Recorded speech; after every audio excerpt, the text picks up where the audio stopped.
all-time passing and total offense list and winding up a brilliant 1981 campaign, leading his team to a 7-4 record, with 3 of those losses coming by a total of 8 points. West Virginia counters with an equally fine signal caller in senior Oliver Luck, a Hall of Fame scholar athlete who holds every career record in passing and total offense, with the Mountaineers, who finished 8-3. Luck's #1 target, tight end Mark Rao, who caught a school record 61 throws this year.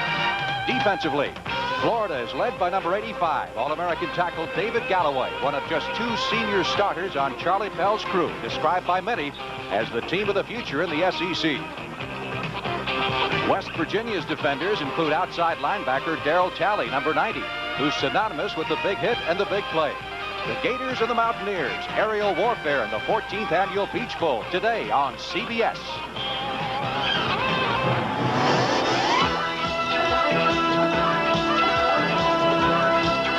CBS Sports presents the Peach Bowl. This CBS Sports special is sponsored by Datsun, who invite you to see all the exciting new 1982 Datsun cars and trucks at your Datsun dealer today. And by Federal Express. When you have a package that absolutely, positively has to be there overnight, Federal Express.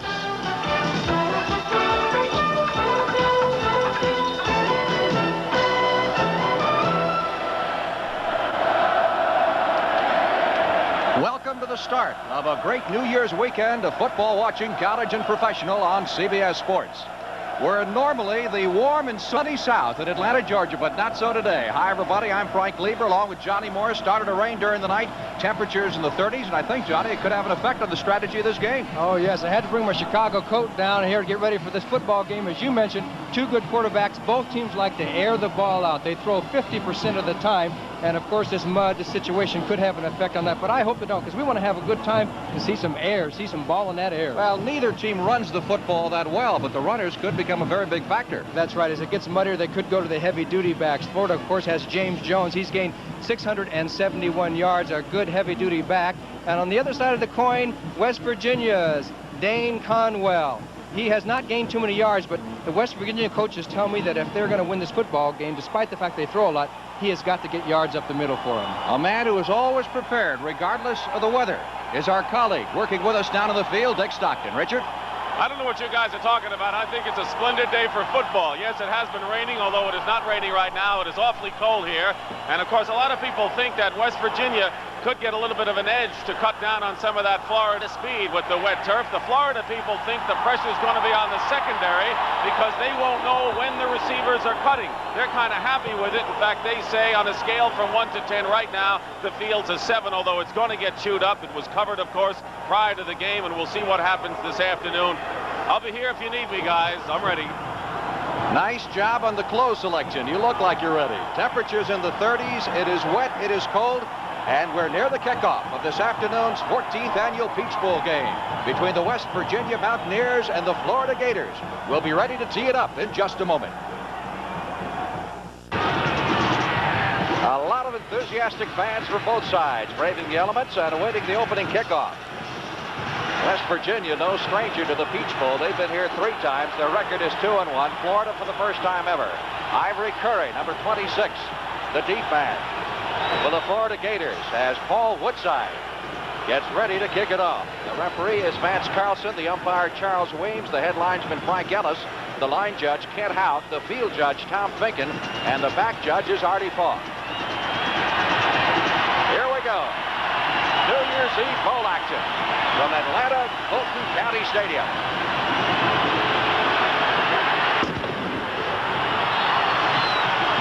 The kick is high, and it is short. It's coming down to Scott Marshall, and Marshall, the short man, goes out of bounds on the far side, just shy of the 30-yard line. So Florida goes to the offense, and let's meet the Gators, starting backs and receivers. I play quarterback. I'm from Lakeland, Florida. Steve Miller, tailback, Boynton Beach, Florida. My name is James Jones. I play fullback. I'm from Pompano Beach, Florida. Broughton Lane, Miami, Florida, wide receiver. Spencer Jackson, wide receiver, Delaware Beach, Florida. First and 10 for the Gators, and they start off on the ground with James Jones, 6'3", 236, out of Pompano Beach. Now let's take a look at the Florida Gators starting offensive line. Danny Plump on the offensive tackle from right on the fullback. Ron Frazier, left guard, McClenny, Florida. Phil Bromley, center, Pensacola, Florida. Buddy Schulteis, offensive guard, Naples, Florida. My name's Dan Fike. I'm an offensive tackle from Pensacola, Florida. Mike Malarkey, tight end from Fort Lauderdale, Florida. Handoff going to B. Lang, number 2, coming around from a wide receiver position on the reverse, and he's tripped up behind the line of scrimmage. It'll be 3rd down and 9 needed for the 1st down. Here's the West Virginia defensive line. They play that front 3, or in the colleges, I guess they call it a 5-2. 5-2, basically like a 3-4 defense. 3rd down. Florida Gators need 9 for the 1st down. Ball is at their 28-yard line. 1 back. And there's James Jones, and here's Wayne Peace. First pass of the day. Protection is excellent. Now he's flushed out of the pocket. Still looking downfield. Is going to have to eat the football. Driven out of bounds, well short of the 1st down, near the 35-yard line. The field, we might point out, was covered until an hour or so before the game. So the field itself is not in bad shape, except for some spots between the 40-yard lines. The sidelines are very wet. And you see a ton of football players. Each team brought over 100 players. 104 for each team. That's 208. Of course, that includes all the gentlemen who were played as blocking dummies, never got to play during the season. They have earned a right to come on this trip, and they're all playing. Joe Borakavich with the kick.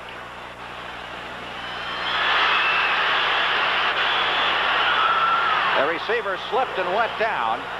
Mickey Walczak at the 28-yard line. Let us meet the West Virginia starting backs and receivers. Oliver Luck, quarterback, University Heights, Ohio. Mickey Walczak, tailback, Saratoga Springs, New York. Hi, Dad. Dan Conwell, fullback, Burlington, South Point, Ohio. Gary Mullen, wide receiver, Clareton, PA. Hi, Mom. Wayne Brown, split end, Somerville, New Jersey. Here come the Mountaineers in white. First offensive play of the day. 1st and 10 from their 23-yard line. Lights already on here at the Atlanta Fulton County Stadium. And Oliver Luck back to throw on the very first play from scrimmage, hitting Billy Evans. And Evans is stacked up behind the line of scrimmage. Loss of 3 in the play, back to the 21. Let's meet the West Virginia offensive line. Frank Kinzel, Solon, Ohio, offensive tackle. Andre Gifts, offensive guard, Otter Hill, Maryland. Dave Johnson, center, Penn Hills, Pennsylvania. Hi, Dad. Mike Durrett, offensive guard, Charlottesville, Virginia.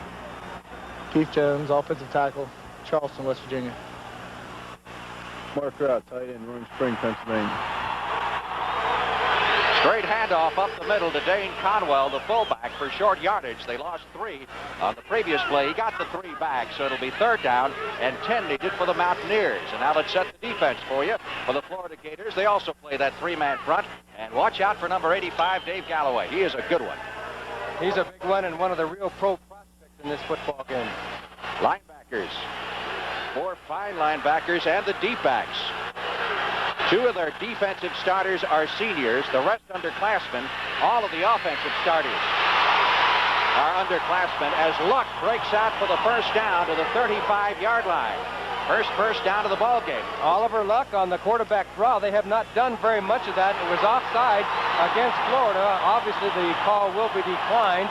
And West Virginia comes up with Oliver Luck on the draw, running the football. And they haven't got a lot of depth at quarterback. They got to hope he doesn't get hurt. Florida, decline, 1st down. So the Mountaineers get the first down of the ball game at their 35-yard line. And you can see the crisscross blocking, great trap blocking right up the middle. And Luck takes it down, finally, number 18. That's Tony Lilly. Tony Lilly. Tony is a nephew of Bob Lilly, the former Cowboy great. There's Don Nealon, the head coach of the West Virginia Mountaineers, doing a great job in just his 2nd year. 1st and 10. Luck back to throw it. Little swing pass out to Walczak. And Walczak breaks a couple tackles, gets beyond the 40 to the 43-yard line. Mickey Walczak, their 2nd leading receiver on the year, as he's stacked up by Bruce Baugh, number 27 of the Florida Gators. He caught 41 passes during the regular season, and as you saw, Oliver Luck just dumped that ball as he was swinging out in the flat, and that's what they like to do. West Virginia has a control-type passing attack try and keep you off guard, and Luck is so smart. You know, he only had 1 B in college. I'd say that's pretty smart. 3.96, great average. Handoff goes to the fullback, Dane Conwell, youngster from South Point, Ohio, will be close for the first down at the 45-yard line. We may have a measurement. There's Charlie Pell. You talk about a turnaround guy. He's had a reputation of turning programs around. Yes, he did well at Clemson, of course, at Jacksonville State, and here at Florida. 10-1 his first year a couple years ago. Turned them around to 8-4, and this year 7-4 going in here to the Peach Bowl. Short of the first down. Third down, less than a yard. First down as Conwell plows up the middle to midfield. And West Virginia is on the move. Good running by Conwell as he broke a tackle by Fernando Jackson, who had a chance to stop him, to prevent him from getting the first down, but did not stop him. Conwell, as you see, hasn't really gotten all that many yards, but they have so many throws. They throw so much that it's hard for a running back to establish any kind of pattern for this West Virginia team. He's been bothered a great deal by injuries. 61% of the time, West Virginia puts the football in the air. Oliver Luck. Good protection over the middle to Mark Rao, the tight end. And Rao into Florida's end of the field down to the 44-yard line. Hit by Tom Wickman. Number 95. He's got to be a marked man today with 61 catches on the year. Yes, and he caught a lot during the latter part of the season as he comes across on the drag. The lay out there, 2 linebackers there to get him, but they still complete the pass. Mark Rao, who is good for that 8-10-yard pass, and a key man in West Virginia's attack this afternoon, as you're going to find out. It'll be 2nd down 4 for the Mountaineers at the 44-yard line of the Florida Gators. Luck calling the signals. Walzak in motion. Luck going downfield and has Hollins at the 35-yard line. Rich Hollins making the catch. First down. West Virginia. And they'll spot it at the 32. He's a man who averages 21 yards per catch. Hasn't really been that much of a factor the last few games, but early in the season got some big touchdowns for him. And that time the quarterback, Oliver Luck, just read the defense, saw where the man-to-man coverage was, and threw the pass. He is such a brilliant quarterback. As you know, he almost became a Rhodes Scholar just a week or so ago. He was a finalist. He is now 4 out of 4 in the passing department. Number 66 for Florida is Robin Fisher, the nose guard. As the Gators are offside, which will move the Mountaineers inside the 30. It'll be a 1st and 5 at the 26. Robin Fisher doesn't make too many mistakes like that. He's another one of these all-academic students. They have a lot of good students on these 2 football teams. Here comes Robin Fisher, just wanted to get across that line of scrimmage and do something. Now we have a 2nd down, 1st and 5. 1st and 5, and Luck deep back into the pocket, sets up the screen. Walzak inside the 20, slips out of bounds near the 15-yard line. That'll be close to another first down. Mickey Walzak, 6'1", 205 from Saratoga Springs, New York. Stopped by Tony Lilly. And the Mountaineers on the move on their first possession of the day. You talk about a disciplined play. That was really excellent. As you look at the statistics for Walzak, he came out on that screen. The linemen were out there at the precise time that he received the ball. He obviously yelled go. They turned up the field, and he got 3 blocks. Hollins and Evans, the wide receivers, up at the top of your screen. First down. Conwell driving down to near the 5. Dane Conwell, who's been a big factor in this first drive, picking up the tough yardage. Coming back from an early season injury. He's healthy now, and he looks it. And he broke a tackle by Wilbur Marshall. Good play. And as you notice, that was kind of a counter, a cutback against the grain. This Florida defense is so quick, especially the linebackers. They will go with the first action, and if you counter back against, and there's Marshall trying to make the tackle right there, and Conwell broke the tackle on individual effort, then carried the ball with 2 hands, 2 arms around that ball, no fumble, first down. Second down. and 2 from the 7-yard line. West Virginia threatening. Oliver Luck back to throw. Gets rid of it. Touchdown. Fine catch by Walzak, number 42, and the Mountaineers are on the scoreboard.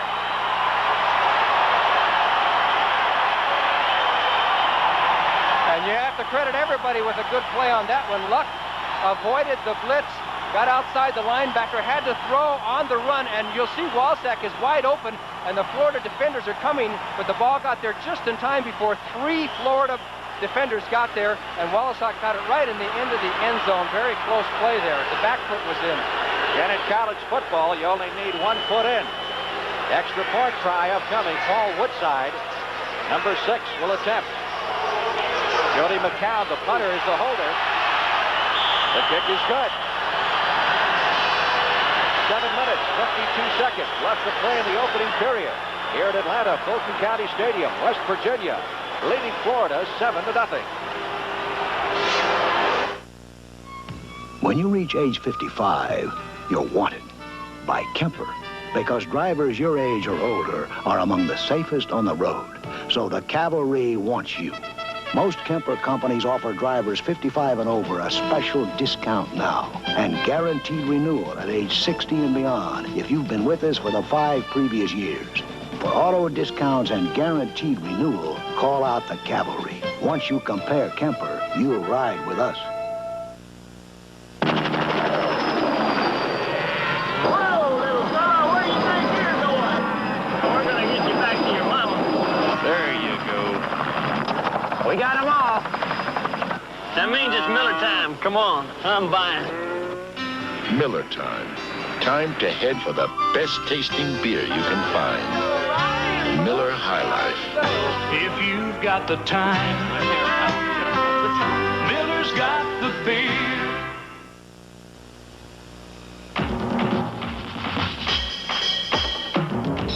You have questions. We're going after the answers on the CBS Evening News. Oliver Luck of the Mountaineers, 6 out of 6 on that drive for 45 yards. 3 of the throws to Walzak for 26. In addition to that, he rushed 4 times for 17. Not a bad opening drive. No, it was a beautiful drive. They mixed the plays up very well and got Florida on the defense all the way. So now it's going to be up to the University of Florida, see what they can do on offense. Woodside is ready to kick off for the Mountaineers. The men from Morgantown leading 7-0. Curry is deep. Ivory Curry fumbles it at the 3. Back to the 15-yard line and dives forward to around the 20. Where he's knocked out of bounds. Let's go down to the field to Dick Stockton.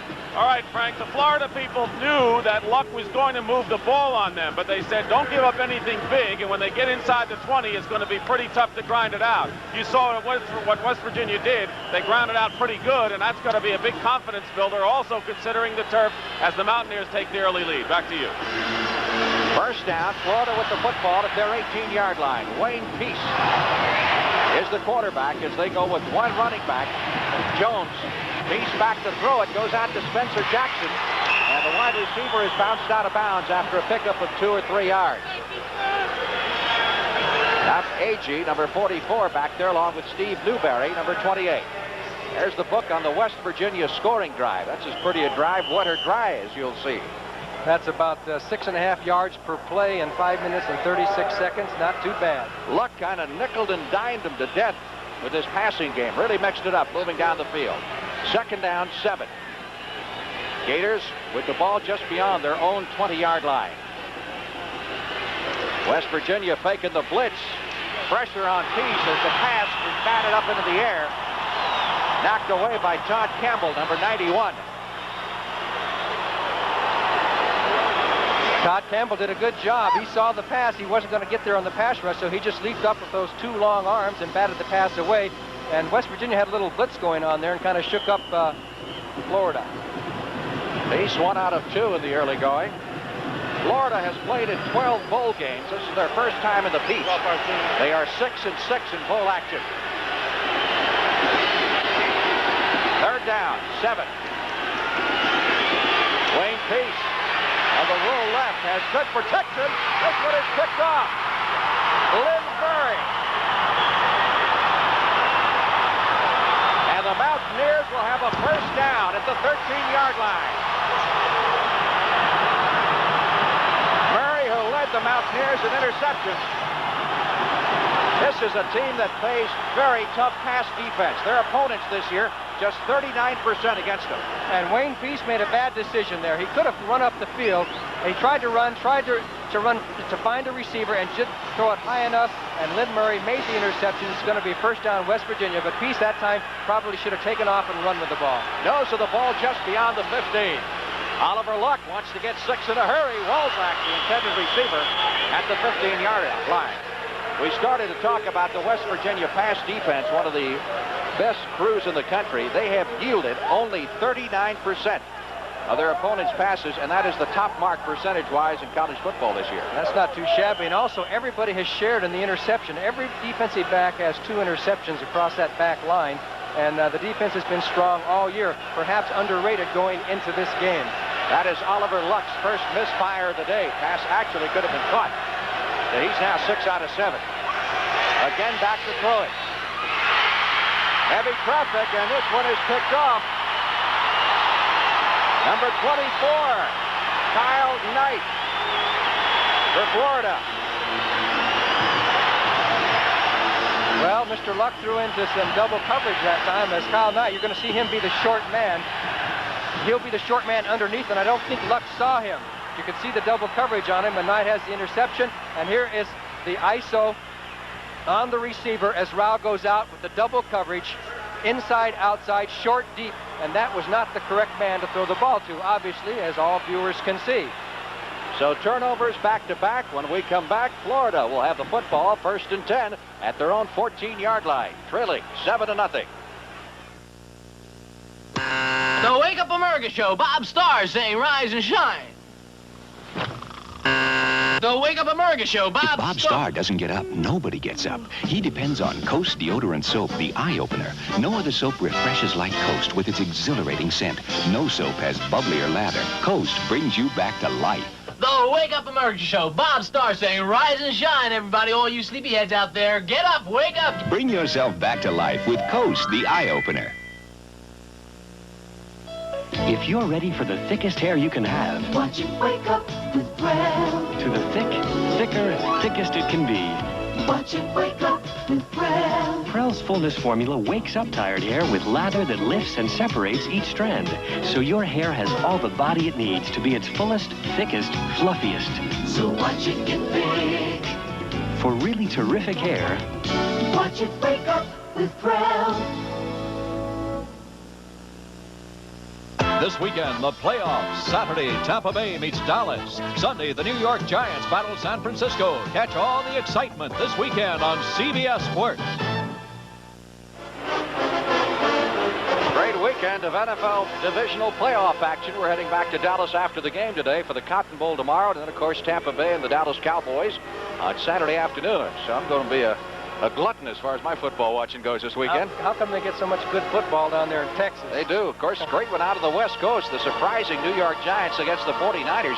How about the way that the visiting teams have performed so far in those playoffs? Yes, it has been unbelievable. When you talk about surprising Giants, the 49ers ended up, what, 13-3, I believe. 13-3. Bill Walsh did a heck of a job. First down, Florida Gators from their 14-yard line. They've been bottled up deep in their own end of the field. Little over 7 minutes left to play in the first period.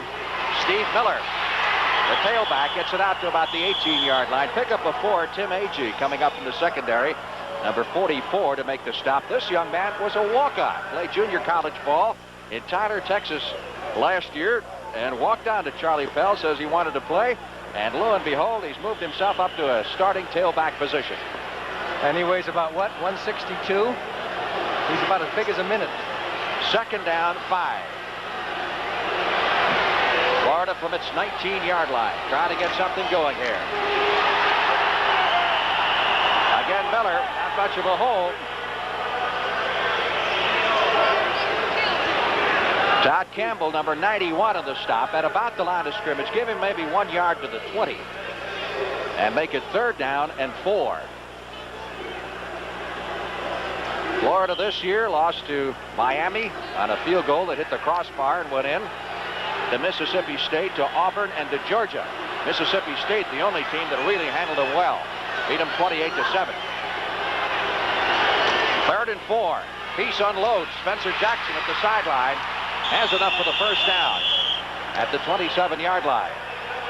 So the Gators get their first down of the ball game as Steve Newberry, number 28, comes up to make the stop. Jackson, fine athlete.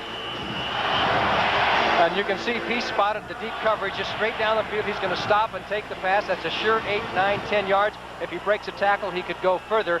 And Wayne Peace is very good at calling audibles, checking out defenses, and both quarterbacks, that's one of their strong points, and he'll do that all day. 1st and 10 for the Gators from their 28-yard line. Pitch goes to the tailback, Miller. Across the 30, out to the 33-yard line. He got 4, maybe as many as 5 yards. On that particular play, Jeff Seals, number 80, coming up to make the stop. And we wish all of you a Happy New Year as well, although it is a few hours premature. A gain of 6. It'll be 2nd down 4. Here's the Gators breakdown. Rush versus the pass. Just about like West Virginia. 62 and 38%. West Virginia 61 and 39%. 2nd and 4 from the 34. Brown, John L. Brown. Another of the Gators tailbacks close to the first down at the 38-yard line. If Florida is lacking one thing this year, it is probably the great tailback. And Charlie Pell has got an excellent recruiting pitch. Come to Florida, we're going to have a great team next year. Need a good tailback. Okay, you can see Darryl Talley, number 90. He's the man that always comes from the backside.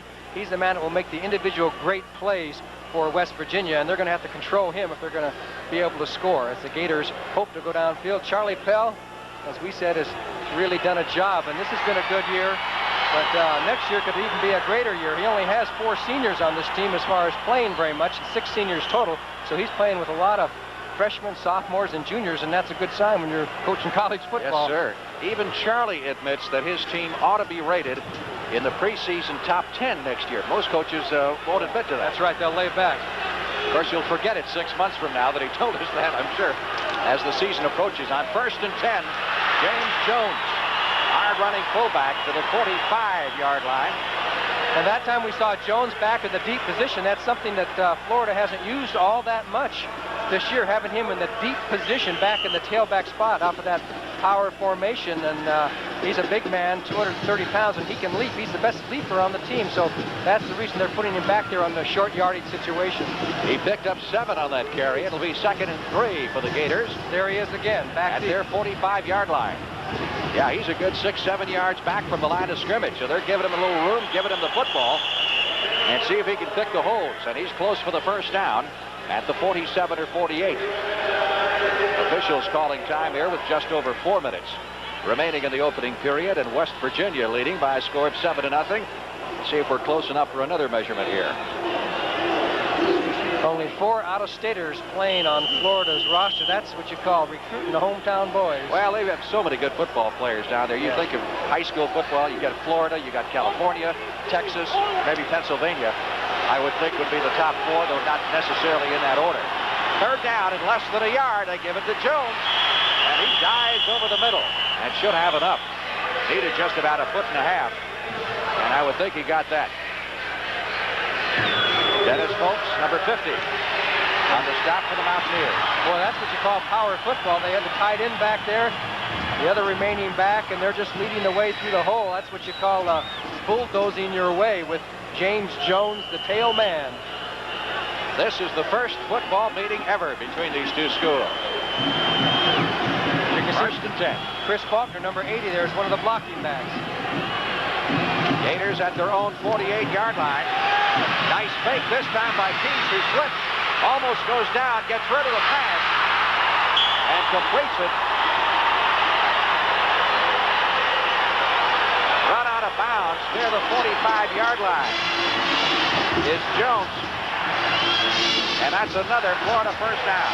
The officials will spot it at the 41 of West Virginia. That was a great individual effort by Wayne Peace. He was in trouble out there. It looked like it was going to be wide open. They had the coverage downfield, and he'll slip on his way back there. And that was Jeff Seals who was after him, put the tackle on him. He was able to complete the pass. A good play by Wayne Peace. And the receiver was Malarkey and not Jones. So give Mike Malarkey the tight end credit. We get a timeout. It's the Florida Gators on the move with a first down at the West Virginia 41 with 3 minutes 15 seconds left in the opening period. Good service isn't giving people what they expect. No, it's giving them more than they expect. Avis knows that. So when you make a reservation, Avis makes a commitment, and they honor it. Morgan? See, even if you're 6 hours late, now you might be willing to pay a little more for this service, but at Avis you don't have to. Trying harder is still the best way to do business. Homeowners insurance or car insurance, when you have a claim, you want fast, fair service. State Farm agents see that you get it. For some claims, we can even pay you right on the spot. On other claims, your agent works with experienced State Farm claim specialists. Whether it's a homeowner's claim or a dent in your fender, we work as a team to give you fast, fair service. State Farm teamwork. It takes the hassle out of claims. And like a good neighbor, State Farm is there.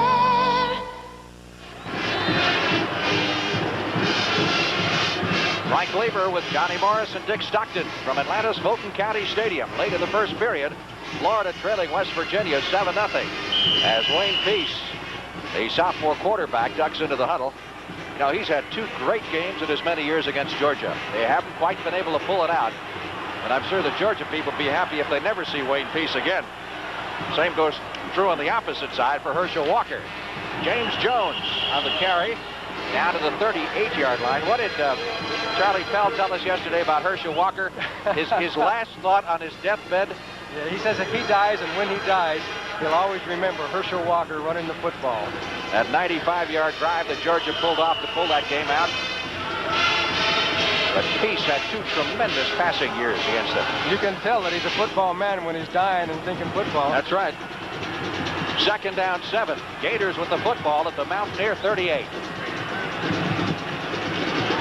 Peace loses the football, can't find it, and West Virginia recovers.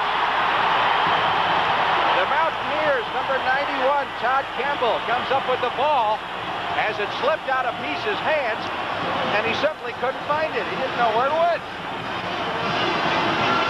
I don't know how slippery or wet the ball was. They changed it quite often. As you can see, the fake pitch, put his arm up, and the ball just slipped out as he went right through his motion.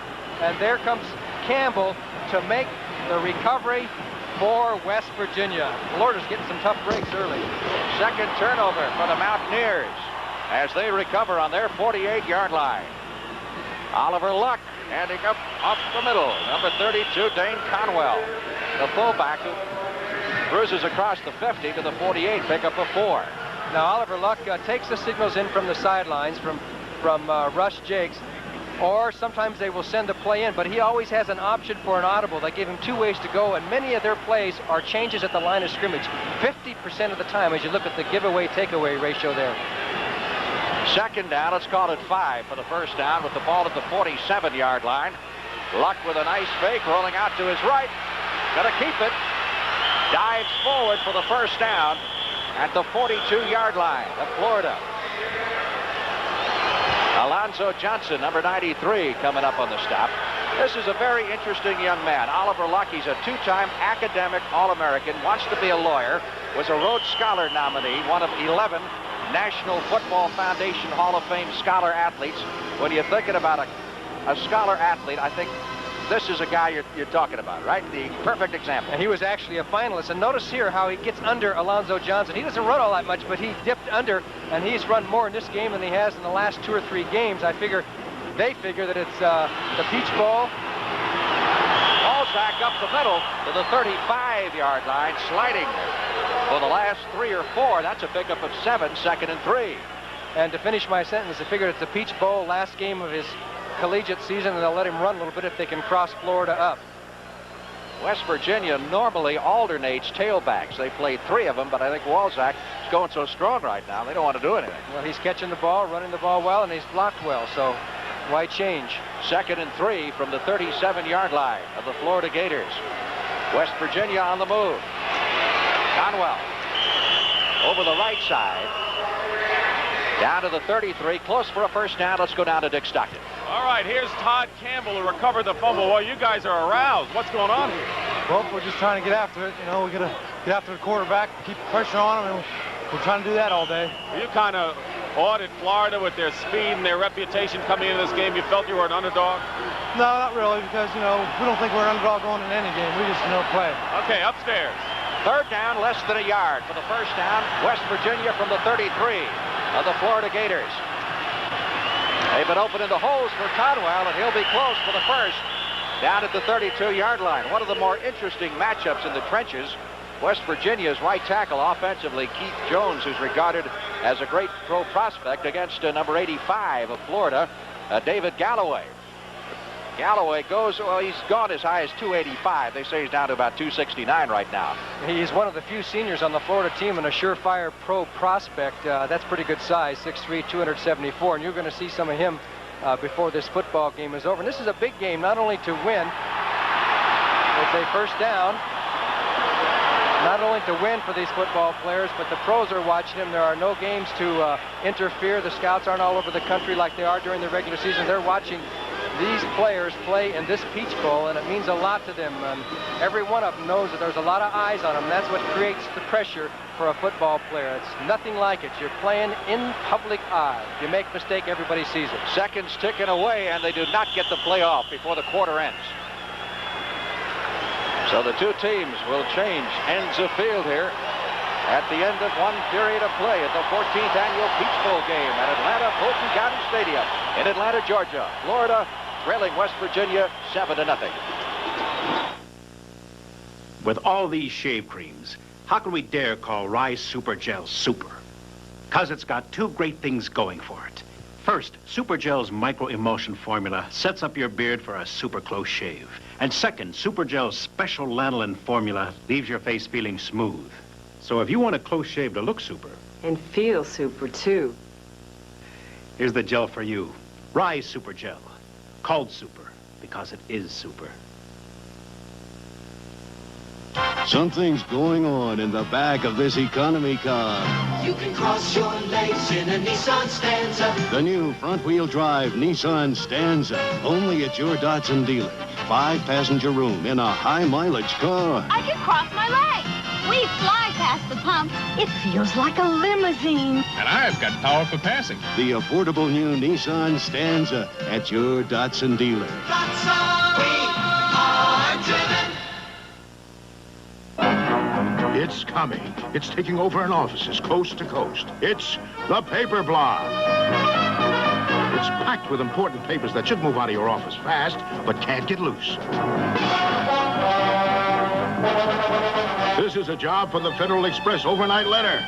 It costs only $9.50 when you drop it off, and it actually gets there overnight. So you'll never have to worry about the paper blob again. Federal Express, when it absolutely positively has to be there overnight. Countdown with host Donny Osmond and Donna Mills in New York, Nikki Gilly in Texas, and the Pointer Sisters in Las Vegas. It's CBS's Happy New Year, America, New Year's Eve.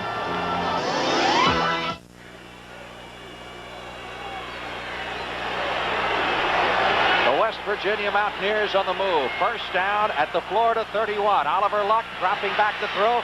Swing pass to Walzak and caught this time behind the line of scrimmage. Tony Lilly, number 18, coming up quickly from the Florida secondary to make the stop at about the line of scrimmage.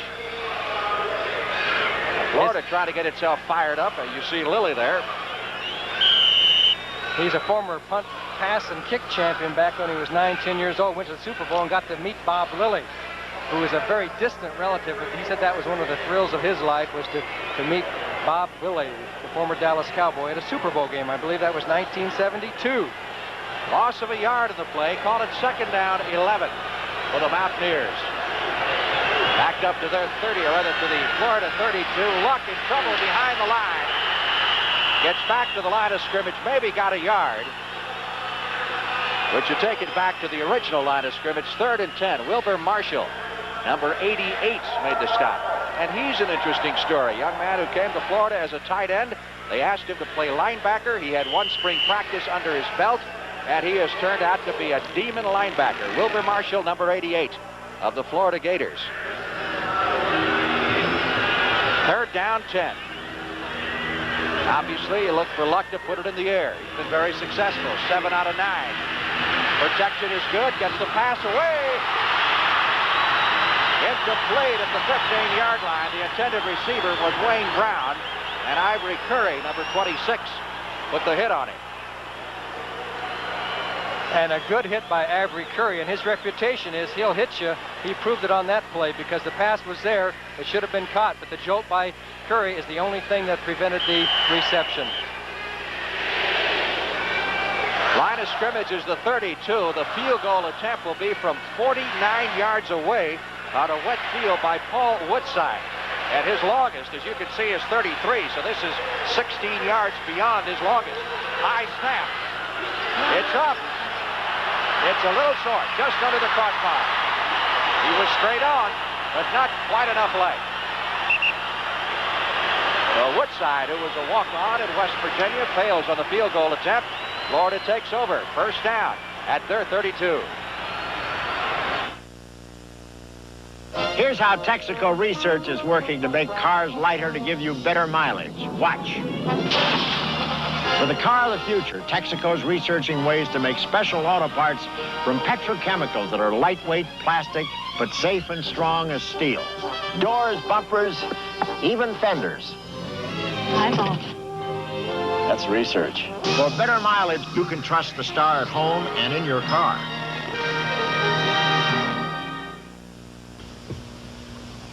I'll try almost anything. So when Mattel Electronics asked me to compare their Intellivision games with Atari, I gave it a try. I compared Atari baseball with Intellivision and found Intellivision played much more like real baseball.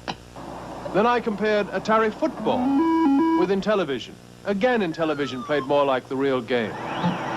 In my opinion, if you try them both, there's only one conclusion you can come to. Intellivision from Mattel Electronics. Tomorrow, the legendary Bear Bryant and his Alabama Crimson Tide meet the Texas Longhorns in the Cotton Bowl. A Happy New Year on CBS Sports. The legendary Bear Bryant going for number 316 against the Texas Longhorns of Fred Akers. And you can watch it from the Cotton Bowl, one of the great New Year's Day classics. And Charlie Pell used to play for Bear Bryant, didn't he, a long time ago? Seemed to me every coach in America did it one time. You run into so many of them who have been assistants on that staff. First and 10, Florida. Gators at their 32-yard line. Trying to get a drive going. Wayne Leach with the handoff to Miller. Bounces off the tackler behind the line and is dropped for a big loss. Back at the 23-yard line. It looks like Florida, or rather, I should say West Virginia, has now gone to 5 defensive backs, which is something that they do other than passing situations. Okay, it was Todd Campbell here who really jammed up this play. He's the one that deserves most of the credit. And finally, it was Stempel who came up to make the tackle. And he's the 5th defensive back, and they're a nickel defense that they'll do sometimes on first or second down, not just passing situations. A loss of 7 at his second down 17 with the ball back at the 23-yard line. Blitz. There's the blitz. He's trying to get away from it. Throws on the rock. And the pass is incomplete at the 40-yard line. Trying to hit Spencer Jackson, number 89, the wide receiver. And back covering, Steve Newberry, number 28. Cedric King blitzed from the backside, and he must have said, oh, no, what a time to blitz, because Peace went the other way, and he had no chance to get to him, but he did at least put a little pressure on. It'll be third down and 17. Florida from its own 23-yard line. Peace is 3 out of 6 for 21 yards. But the Gators have not been able to move the football. They've not been across the 50-yard line yet.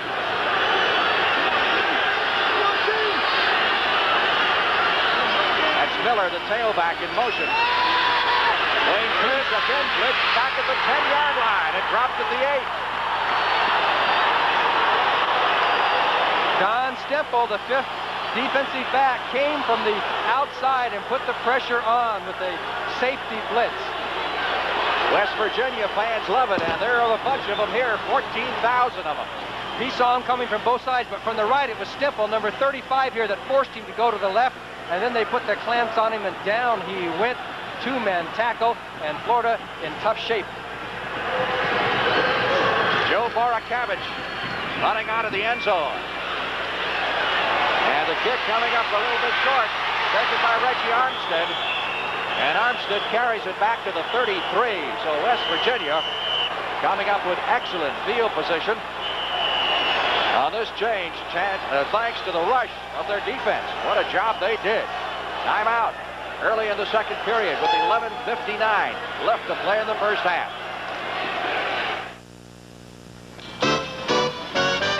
First day on the job. The boss will like my thinking. Like being smart enough to buy a new Datsun 210. To get fantastic gas mileage and great value, like power front disc brakes, rear window defroster, and more, at no extra cost. If he only knew how little I paid. Dumb tie, Bromley. Smart car. Smart money goes in the Datsun 210.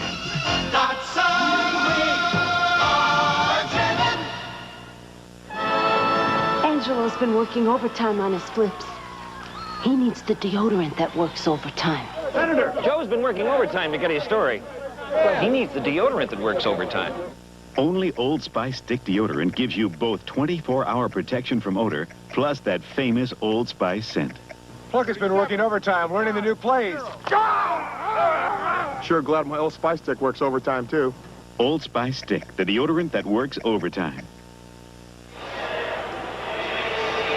Hey, these West Virginia fans know how to celebrate when their team gets into a bowl game. I thought they were playing the game in the hotel lobby last night. Now, there's 15,000 of them here in Atlanta, and I would swear that maybe there's twice that many, at least in our hotel, was mobbed, and they're out here in full strength.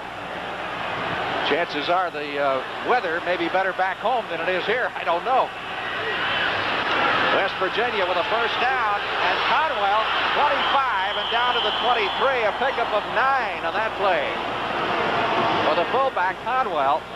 And the Mountaineers so far have taken the play away from the Florida Gators, both offensively and defensively. And that was sort of a counter draw against the flow of the action because Florida will pursue so much, and the hole just opened wide open. Good block by Dave Johnson, the center, number 57. And finally, the Gators got to him, but not before he made a nice gain, and I believe it's 2nd and 1.5. That it is from the 23-yard line of the Florida Gators.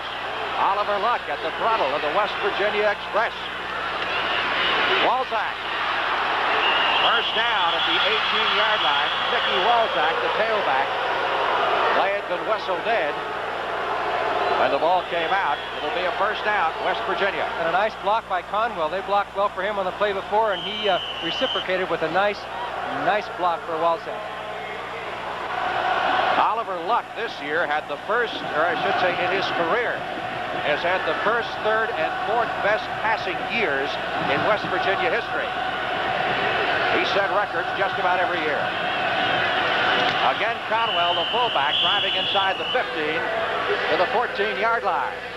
And Florida apparently powerless, trying to stop him as Lilly comes up from the secondary to make yet another tackle. And as they say, when the guys in the secondary have to make the tackles, you're in big trouble. That's right. I don't think a lot of people expected the Mountaineers to be able to run up the middle this well against that big, strong, fast Florida defensive line. They figured that if West Virginia was going to have success, it was going to be Luck and rolling out and all kinds of passes. They have had that, but they have been successful up the middle, too. 2nd and 6 from the 14-yard line of Florida. Walzak, this time caught behind the line of scrimmage.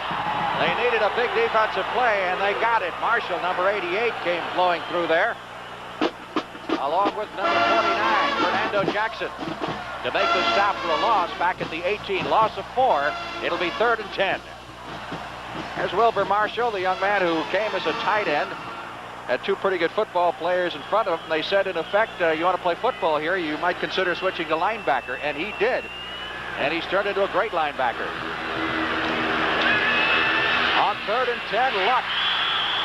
Pass intended for Wayne Brown, number 19, falling short. I don't know if somebody got a piece of that or not. Charlie Pell, in his 3rd year at Florida, after spending 2 years at Clemson, doing a great job at that program. In fact, the guys who are seniors now at Clemson, who will be playing in the Orange Bowl, ranked number 1 in the country, were recruited by Charlie Pell. Although he gives, obviously, all of the credit to Dan Ford, his former assistant, for doing the great job. Here's Woodside, on to try a 35-yard field goal attempt. McCown puts it down. The kick is long enough. It is good. Paul Woodside nails it from 35 yards away.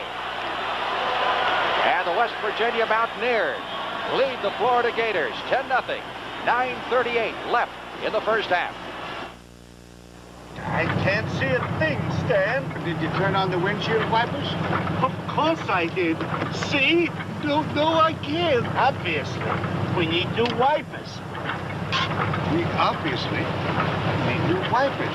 Replace your old blades at least once a year with Anco, with specially formulated natural rubber for a smooth, clean wiping action. That's a lot better, Ollie. Certainly is. Let's drive on. Not too fast, Ollie. Might be a school zone. Telemarketing is a powerful new way to do business. You combine personal contact with marketing techniques in a special telemarketing center to make more profit. Through the Bell Network, the world's most advanced information management system, you sell your marginal accounts, qualify sales leads, service customers, run direct response promotion. Bell has the knowledge. We'll show you how to manage it. There, I'm Bonnie. Join Bonnie Franklin in her first variety special with guest stars Michelle Lee and Joe Namath. Bonnie and the Franklins, Saturday. A reminder to spend New Year's Eve with CBS on Happy New Year America, starring Donny Osmond and Marilyn McCoo at the Waldorf Astoria down in Bills with the traditional Times Square Ball. The Pointer Sisters with Les Brown and his band of renown in Las Vegas, and Mickey Gilley and the Urban Cowboy Band from Pasadena, Texas. Great way to usher in the new year, starting at 11:30, 10:30 Central tonight on CBS. Woodside to kick. Ivory Curry, number 26, is the deep man. West Virginia leading by a score of 10-0. Curry fields this one at the 8. Back to the 15, 20, 25, 30. Curry stopped just short of the 40-yard line. Good job of running back the football as Steve Newberry, number 28, made the stop. As Ivory Curry doubles as a kick returner and a defensive back. West Virginia's schedule, they say, was not as tough as Florida's. They played some pretty good folks. They finished 8-3, their best year since '75. And their losses were just pretty good football teams. Pittsburgh and Penn State, two of the losses. I'd say they're pretty good. And the other to Syracuse. 1st and 10, Florida with the football at its 38-yard line. Wayne Peace, sideline throw. Spencer Jackson pulls it down at the 45-yard line for a pickup of 6. Call it 7. It'll be 2nd down and 3 for Florida. That was obviously a check-off, but you can see go straight down the field about 8 yards. The only man they have to worry about is Lynn Murray, number 2. He's the safety, and he sometimes will spot that and come over. It could pick that off out in the flat. He doesn't have to worry about the cornerback. He has to worry about the safety on that. Pretty good use of the left hand there by Spencer Jackson. 2nd down, long 3 for the 1st down. They go up the middle to Steve Miller, the tailback. He gets the 1st down, spinning out of the tackle near the 50-yard line. Dave Oblak, number 55, the nose guard, made the tackle for West Virginia. 4th time for the Mountaineers in the Peach Bowl. They are 2-1 in this game. Here we're talking about Oliver Luck and his academic credentials. Florida has 7 players who made first-team all-academic Southeast Conference, including this young man, their quarterback, Wayne Peace. From the 49, they go with the reverse to Jackson. Jackson to the 50-yard line, and when all is said and done, he'll get back to the line of scrimmage, and that's about it. The reverse going from Peace to the tailback, Steve Miller, who handed it to Spencer Jackson, the flanker. And the man they didn't feel was Cedric King. You're going to see number 15. Now, it's a good idea.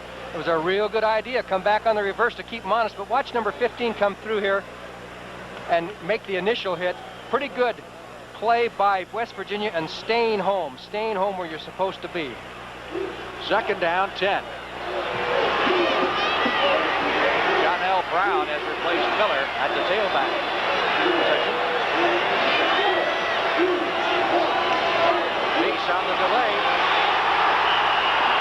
Handing off to Lorenzo Hampton, number 7, who has just come into the game. He's the 2nd-string fullback. And Dennis Folks, number 50, makes the stop for the Mountaineers. And Jeff Dean was also in on that. Number 41.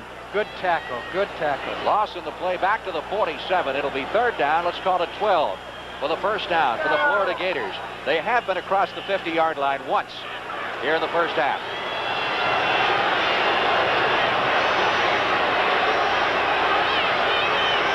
He's trying to loosen up the West Virginia defense. Flag down as the pass flung out on the far side to Howard Akers, number 6. Got back to about the line of scrimmage. Steve Newberry, number 28, uncovered. Let's see what the penalty is about. Going to go against Florida. And one thing you may have noticed is that Florida's gotten away from a lot of the motion and that they've simplified things, put in 3 wide receivers there. Vance Carlson, the referee, with the indication. I tell you, West Virginia's so pumped up here. It's a punting situation, but they're in effect saying, let's shove them back. We can stop them anyway. Give them 3rd down over, we get a little better field position. Well, I think they're trying to decide as to whether Florida would try and go for a first down with about 3 yards to go or so. And they probably wouldn't, so I would imagine they would refuse the penalty. Well, now we'll get the call here from the referee, Vance Carlson. You have to wonder because it's a big walk-off. It's a 15-yard. It's a big penalty and puts them way back. But they did have a 4th down and about 3 or 4 situation, and it would be kind of foolish to not punt. Remains the same, 3rd. Well, that's confidence in your defense. Oh, that right? really is. That's what I was saying. Those West Virginia guys are so pumped up out there. They're saying, shove them back 15. We'll get better field position. We'll stop them anyway. Well, now they're looking at 3rd down, but they've got a ton to go. They've got to get all the way down to the 40-yard line, the opposite end of the field for the first down. So they're looking at some 27 yards for the first. Timeout. We'll be back in Atlanta in just a moment. Here's to good friends. Tonight is kind of special. So long, fellas. Hey, Jim, how you doing? I'm hot, cold, thirsty. Call me a cab. 10 minutes, I have you back at the lodge. I can't make it. 10 minutes, I have you back at the lodge drinking a Lowenbrow. I can make it. When you want the taste of a truly great American beer, tonight, let it be Lowenbrow. Where would I be without you guys? Probably still out there in the snow somewhere. If we had never wondered about the wonder of flight, the ground would still be our limit. Wonder is the reason behind The Search for Solutions, a series of free educational films that introduces young people to the joys of curiosity and encourages investigation. Phillips Petroleum is proud to provide the series because once young people learn how to learn, their only limits are their own. Caring for your car and more. That's performance from Phillips Petroleum. Welcome back to Atlanta and the 14th annual Peach Bowl game. As you look at Charlie Pell, who's on a rough first half, the head coach of the Florida Gators, his team trailing by a score of 10-0. Charlie's 40 years old. Young man with the headset there is Lee Griff. He coaches the wide receivers. 3rd down and about 25 for the first down. Peach fires it downfield, completes it to Akers, but still way short of the yardage needed for the first down. They wound up about where they would have been had they refused a penalty. Yes, and actually before it was actually 4th and 13 rather than 4th and 3, which was even more surprising that they decided to take the penalty. At any rate, it's going to be West Virginia's ball in a second. As Joe Borkiewicz prepares to punt.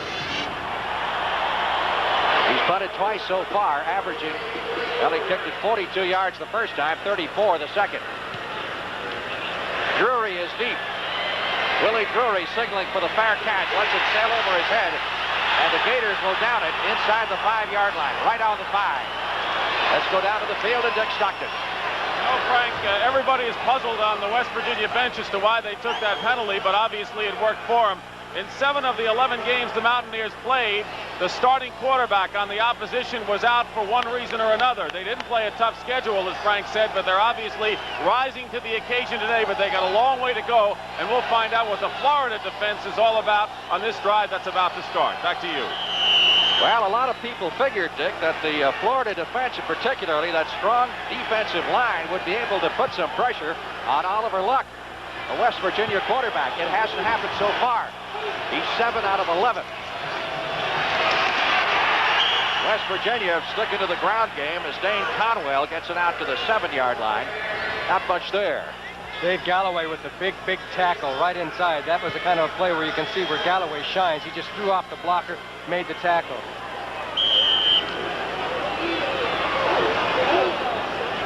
Neyland, the West Virginia coach, shuttles in some plays, signals others in from the bench.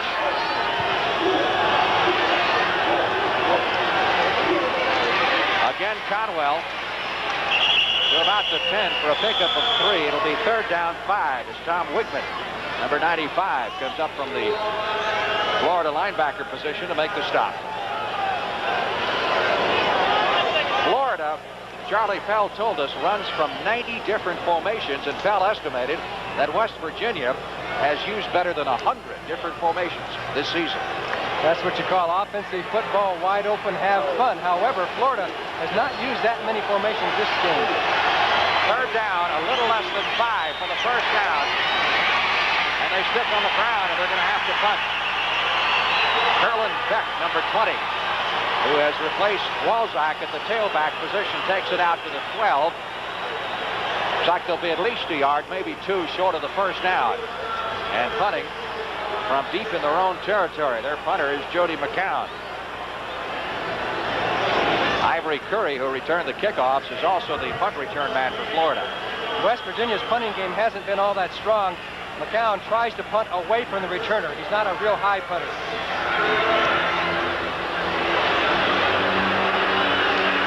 Nailed it at the 50-yard line. Ivory Curry run out of bounds at the 22. 1st down, Florida. Good run back by Ivory Curry, and it was Jody McCown, the punter, who had to make the saving tackle as Curry headed for the sidelines, broke 1 tackle, and there it is, 21. McCown has to make the saving tackle, so he earned the trip on that one. He had to make the punt and then make the tackle, but Florida, the Gators, in good field position. 27 yards on the return and a 1st down for the Florida Gators at the West Virginia 23. This is their deepest penetration of the afternoon. He's sending Spencer Jackson wide to the left side. He's got B. Lang split to the right.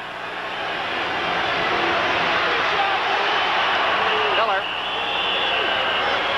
about a yard to the 20-yard line. That West Virginia front wall is doing a great job. Darrell Talley, number 20, or the number 90, making the stop on Miller. On some of those plays, I noticed the blocks aren't being held quite long enough, and it seemed to me, as we talked at the top of the show, they might be able to get that better 4 or 5, 6 yards and giving it to the up back. Letting James Jones carry a little bit more, but you can see he's so far up that you know that he's not going to carry the ball. At least I don't think he is. 2nd and 8 from the 20-yard line. Less than 4 minutes remaining in the 1st half. Great penetration by number 35 of West Virginia, the extra defensive back, Don Stemple from Vienna, West Virginia. Big play. Yes, he's a hard-nosed kid, and they're not afraid to bring him in, even on running situations. When you bring in that 5th defensive back, they say you hurt yourself, but he comes in across from that, actually a strong safety position, makes the great tackle, and Florida now in a long passing situation. Let's see what they do. 3rd down, 14, as the Mountaineers have shoved them back to the 26-yard line. Their biggest success so far has been when Peace rolled out. Peace is 5 out of 8 for 39 yards. The sophomore scrambling and nailed for the loss by Dennis Fulton, number 50. And once again, the Mountaineers have risen to the occasion. As Florida wound up with great field position at the 22, and after 3 downs, they wind up back on the 35. Let's give Dave Oblak some credit. Number 55, who puts the force on forces Peace to run out. There's 55 forcing him into Dennis Folks for the tackle, so that's really 2 men deserve credit on that. The nose guard did a good job. Brian Clark is the field goal kicker. This will be a 50-yard attempt. He is a great professional prospect. In fact, Charlie Pell says he is the first kicker he has ever seen who is a team leader. Bad snap. Clark comes up with it and just throws the ball into the middle of the line. West Virginia will take over at the 38-yard line. You saw number 5, Jim Gainey, try to pull down that high snap, and Clark never got a chance. Strong strong defense by the Mountaineers. Oblak doing a great job up the middle again. Let's take a look as the ball was a little bit high and it looked like it was a little bit too hard. And Clark, he says, I don't know what to do with that ball. Maybe I'll just throw it. And he threw it. I don't know where he was throwing it, but he wanted to get rid of it before he got tackled. But anyway, it was Oblak on the recovery, West Virginia's ball. The Mountaineers are really playing some football. First down at their 40-yard line. Oliver Luck. Curlin Beck going outside. Close to a first down. Let's go down to Dick Stockton. You know, Frank, you were talking about Dave Oblak. He had such severe knee surgery. No one thought he was going to play again. The only thing is no one told him. And he worked, and he worked, and he came back. He's a group of people from Cleveland, Ohio, and they're very tough players indeed. There is no question that West Virginia has the impetus, and they are playing like they're from the Southeast Conference and not the University of Florida, a team that's struggling. Back to you. Second down, less than a yard for the first down. Luck handing off to Beck. 45-40, and down to the 38-yard line. And the Florida Gators, first down for the Mountaineers.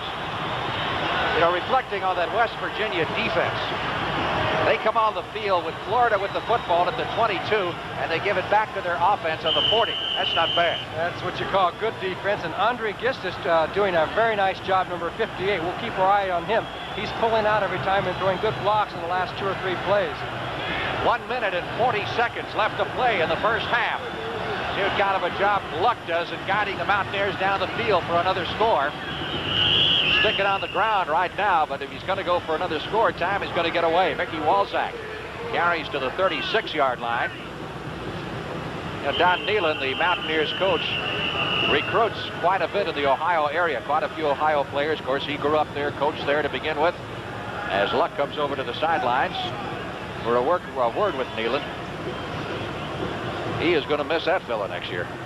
Yes, they actually their second string quarterback right now is a freshman, and if anything happened to Luck today, they would be in trouble as far as experience-wise. Here's a young man who wanted to become a Rhodes Scholar, didn't make it, now is thinking of pro football.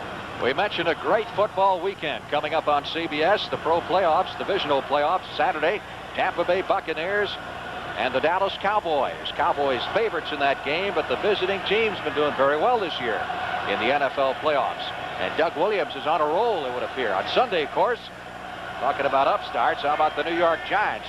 As that great defensive club goes out to Candlestick Park to take on the San Francisco 49ers. First time in the playoffs for the Giants since 1963, when they were bounced by the Chicago Bears, 14-10. I was talking to some people back in Dallas the other day, and they were saying, if you were the Cowboys and back in training camp, someone told you you'd be down to the Final Four with a chance to go to the Super Bowl, and the only teams in your way would be San Francisco, the New York Giants, and Tampa Bay, you'd have to feel pretty good. You'd have a big smile on your face. Right. Watch out.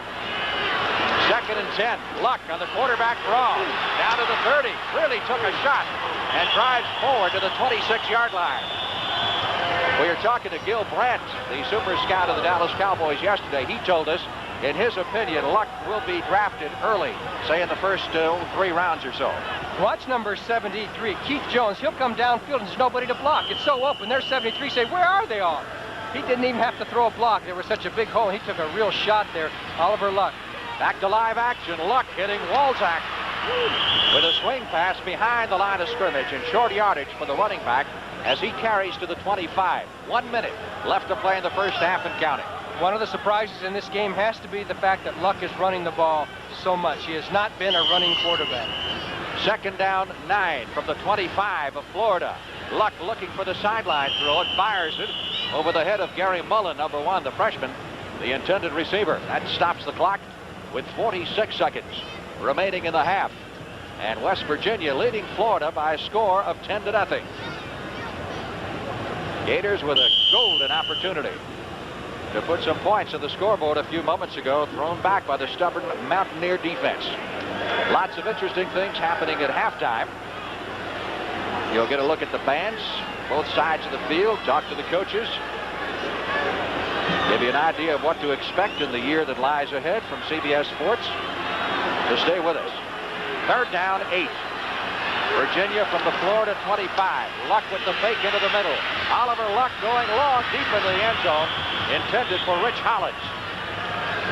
And Luck wound up on the seat of his pants. Pretty good rush that time by the Florida Gators. So a field goal situation presents itself for Woodside, who's kicked one from 35, 1 out of 2. And that's his longest of the year, 35 yards. Didn't we say he had 33 was his longest. Coming in. 39 seconds left to play in the first half. Ball will be spotted at the 32, so this will be a 42-yard effort. And this would be his longest of the year if he makes it. Flag is down. The kick is long enough. It is good. However, there's a penalty marker down to the field. Woodside drills it from 42 yards. The holder, Jody McCowan, who's the punter, really took a shot. Here's the referee, Vance Carlson. Offside against Florida. That obviously will be declined. They'll take the field goal. They want to think it over because they had a 4th and 9. They're thinking about, he says, wait a minute. He wants to check out the situation to see if they can change their 4th down. Florida, decline, field goal count. That was good by Oliver Luck. He wanted to make sure of the situation before he declined the penalty, so it is 13-0. Had they taken the penalty, they still wouldn't have had the first down. It would have been a 4th and 3. So Woodside, whose longest kick this year, 33, has now kicked him from 35 and 42. And West Virginia leads 13-0 with 34 seconds left to play in the first half. And going into this game, it was Florida with the strong kicking game as opposed to the Mountaineers, so you never know what's going to happen. You know, next year is the 50th anniversary of the Southeastern Conference. And Florida has never won a Southeast Conference title. And they may get there next year or be awful close. They start out with a real tough schedule next year. I know that. I know they play USC early, but... and Miami, they open with Miami. They've got a very tough schedule. LSU. They got a lot of people coming back. They have a lot of people coming back. West Virginia, same thing. They've got Oklahoma on their early schedule. Ivory Curry is deep. Woodside kicking off high. And Curry fields it at the 8. Back to the 20. And down at the 27-yard line, we got a loose ball. And the Mountaineers have recovered it. Curry fumbling when hit. And let's see if we can pick up who picked it up. Looked to be number 26. That's Alan Moreland off the specialty unit of West Virginia. And the Mountaineers will have a chance to put some more points on the board with 30 seconds left to play in the half. It looked like it was kind of a late fumble. Let's take a look as Curry comes up. He's hit. I heard a lot of whistles, but finally he's down. The ball comes out just as he was ready to hit the ground. First down from the Florida 28. Oliver Luck going for 6, intended for number 19. Wayne Brown, the rookie, or I should say, freshman wide receiver. Rookie in college play, of course. Collins, another wide receiver, being sent in by Neyland with the next play. Better get used to this college football on CBS. You're going to be seeing a lot more of it in 1982. NCAA football for the first time since 1963 on CBS. Second down, 10. Penalty markers down. Luck off the fingertips of his tight end, Mark Rao. The thing about Rao, they've held him in check pretty well. He's caught only one pass for 7 yards. Well, they're waiting for him when he comes across there on that drag. There was a penalty against West Virginia, I believe. It looked like maybe Hollins might have left the line of scrimmage a little bit too soon. So the option lies here with the Florida Gators. They have 7 captains, including number 49, Fernando Jackson. Talking things over with the referee, Vance Carlson. I think the decision here is whether they would want to take the penalty to force them back further, because there's only 17 seconds, and the down situation is not that important. West Virginia. It's the field goal situation. Second down. That moves it back to the 32-yard line. It'll be second down, 15. But the clock obviously a factor now with 17 seconds left to play in the half. West Virginia leading, surprising a lot of folks. with their play here in the first half, 13-0. Rao, the tight end, 85, is dragging a lot of people out of the middle. It seems like a delay with the back over the middle would be good. Could be. They're paying too much attention to him. Luck. Good rush this time by the Gators. Gets it away. Intended for number 3, Billy Evans. Cutting across the field at the 5-yard line. Back defending was Lilly, number 18. Charlie Pell says Lilly is about as good a safety as he's seen in his day. And they're not going to mess around. They're going to go for their field goal shot right now, I believe. 12 seconds. Showing on the clock. Woodside is in there. Hard to tell because this stadium is completely enclosed, circular bowl-type stadium, which way the wind is blowing. This is going to be a 50-yard effort. He's 2 out of 3. Hitting from 35 and 42 yards. This one, oh, it's going to be close. Yes, he made it. It just got over the crossbar from 50 yards out, and Woodside is being bombed.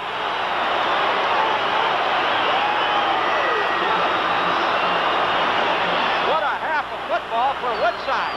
The 3 longest kicks of his career coming in the first half of this game.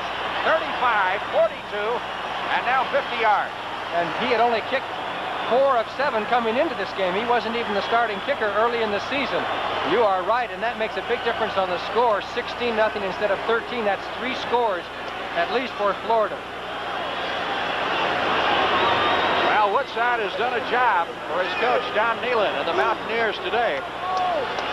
Most people figured, as you said, that Florida would have the edge in the kicking game with Brian Clark, who's a great senior kicker. But it hasn't happened. He's hit 3 out of 4. 6 seconds left to play in the half, so this should be the final play of the first half. They're giving Woodside credit for a 49-yarder on that last attempt. And that, by the way, is a new Peach Bowl record for distance. Up the middle it comes. Picked up by Scott Marshall. Fumble. Time has run out. West Virginia recovers the fumble, but the clock has run out. Here in the first half as the Mountaineers, Reggie Armstead, number 24, came up with the ball. A great first half of football for West Virginia as they lead Florida 16-0, and their fans are going mad. They love it.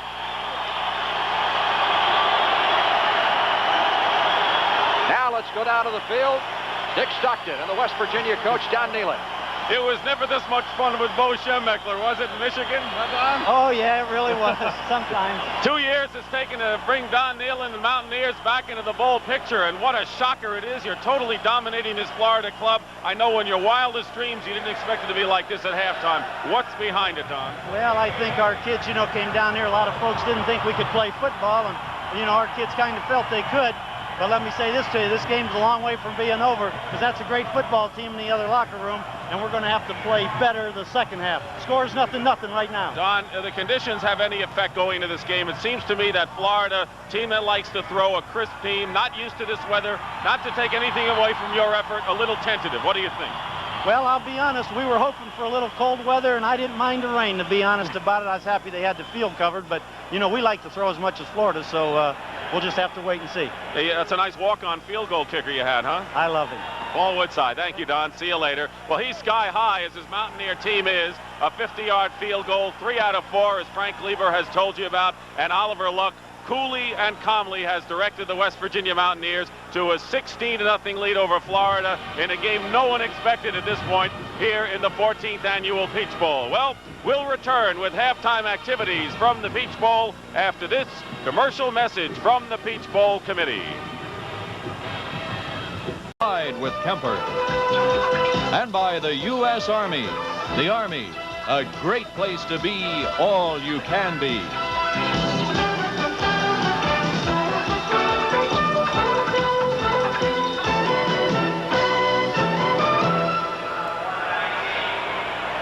Welcome back to the Peach Bowl in Atlanta, Georgia. Frank Lieber along with Johnny Morris and our colleague Dick Stockton, and thanks to Dick for the fine job on the halftime show as we near the start of the second half of play. You and I were just looking over the statistics. And there's actually a couple that jump out at you, that yard rushing statistic for Florida and also the turnovers. That's right, minus 12 yards for the Gators. So West Virginia has really shut down the running attack of Florida. And total yards, 148 for West Virginia, only 27 for Florida. That's in an entire half, so you can see how well the West Virginia defense has done. Look at the turnovers, 5 for the Gators, 1 for West Virginia. And if you just take a look at stats, a lot of times stats will tell you a story. Florida has fumbled 34 times this year, whereas West Virginia has fumbled only 16 times. And of course today, 4 big ones for Florida. So that's part of the story and the West Virginia defense, and West Virginia is going to get the ball to begin this first half. Second half, I should say. Couldn't be the first half, could it? Couldn't very well. You start New Year's Eve a little early, aren't you, John? That's right. I'm kind of looking forward to New Year's Eve. Ryan Clark will kick it off, the senior veteran. For the Florida Gators, Armstead is deep, and so is Drury. Willie Drury, who has been the prime kick return man for West Virginia, telling Armstead, let's keep it going now. This young man has not missed an extra point in his entire Southeast Conference career. 62 straight extra points, Brian Clark. This one goes into and out of the end zone. Touchback. So the Mountaineers will take over on their 20. Let's meet the members of the Florida defense. David Galloway, left defensive tackle, Tampa, Florida. Robin Fisher, nose guard, Satellite Beach, Florida. Will Harris, right defensive tackle, Winter Garden, Florida. Fernando Jackson, inside linebacker, Bluntstown, Florida. Tom Wigman, inside linebacker, Jacksonville Beach, Florida. Alonzo Johnson, outside linebacker, Panama City, Florida. Wilbur Marshall, outside linebacker from Titusville, Florida. 1st and 10. West Virginia with the football from their 20. Mark Rao, the receiver, latching onto that pass from Oliver Luck. Now let's take a look at the defensive backfield for the Florida Gators, who started the game. Bruce Vaughn, cornerback, Seminole, Florida. Ivory Curry, right cornerback, Miami, Florida. Sonny Gilliam, Miami, strong safety. Tony Lilly, free safety, Woodbridge, Virginia. Luck is now 9 out of 17. Charlie Pell hoping perhaps he's turned things around here in the second half for his Gators. On 2nd and 6, Conwell has another first down as West Virginia continues to grind it out. Dane Conwell, and he's made a very big difference, leading rusher in this game in the first half with 43 yards in 10 attempts. First down for the Mountaineers at their 31-yard line. The field goal, by the way, by Woodside, the last one, the 49-yarder, not only set a Peach Bowl record, but tied a West Virginia school record. The old Peach Bowl record was 42, so he eclipsed that by 7 yards. 1st and 10 for the Mountaineers, who lead it 16-0. Flag down as it looked like Florida jumped offside. Walzak on the carry over the right side for short yardage out to the 33-yard line. It looked like David Galloway may have jumped off sides for Florida, which will put West Virginia in a pretty good spot. They have done a pretty good job containing Galloway, number 85, the All-American defensive tackle for Florida. He has not been evident on that many tackles. We have offside, Florida, first down. Vance Carlson, himself a veteran postseason bowl official. I believe it's starting to mist again, isn't it? Yes, slightly.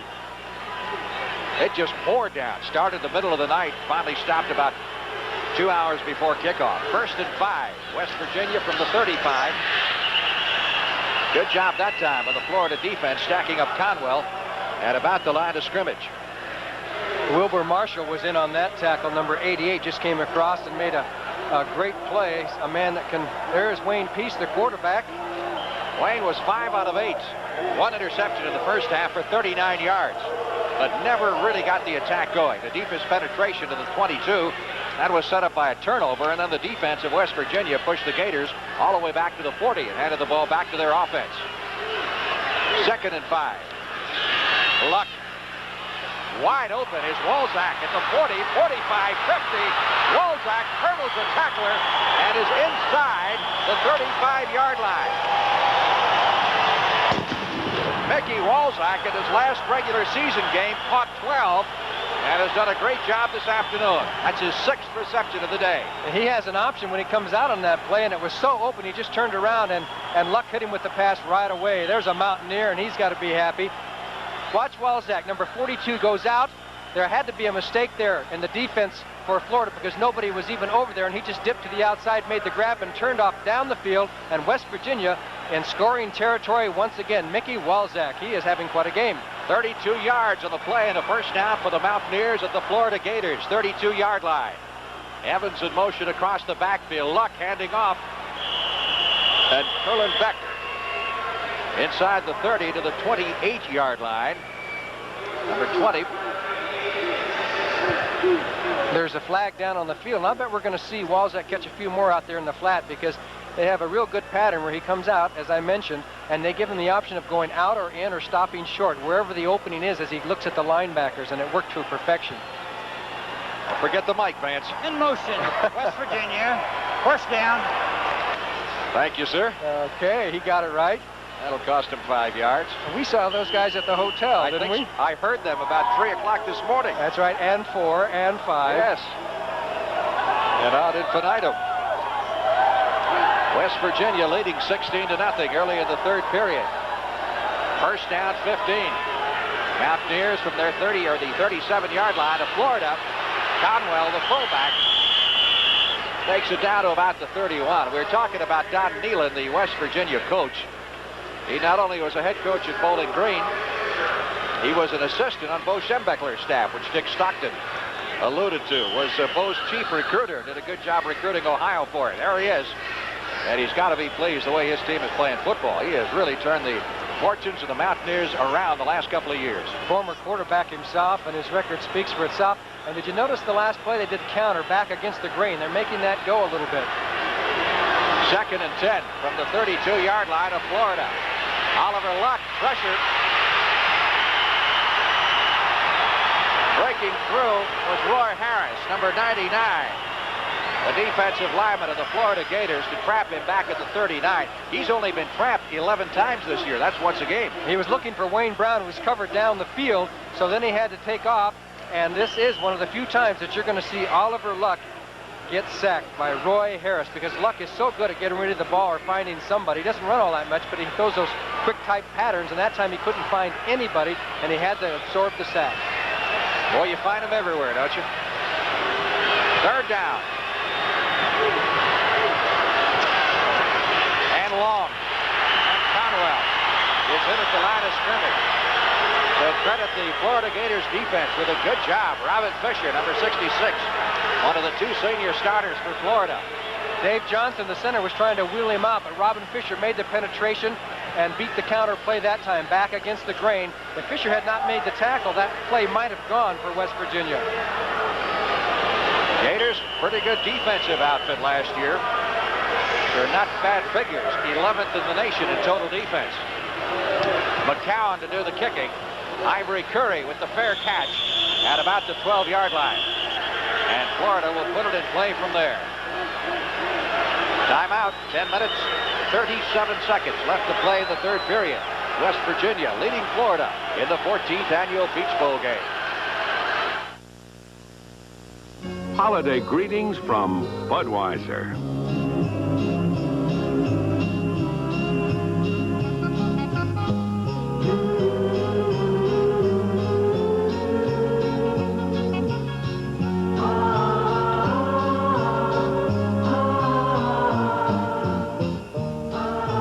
The people who bring you Budweiser wish you and yours a happy and safe holiday season.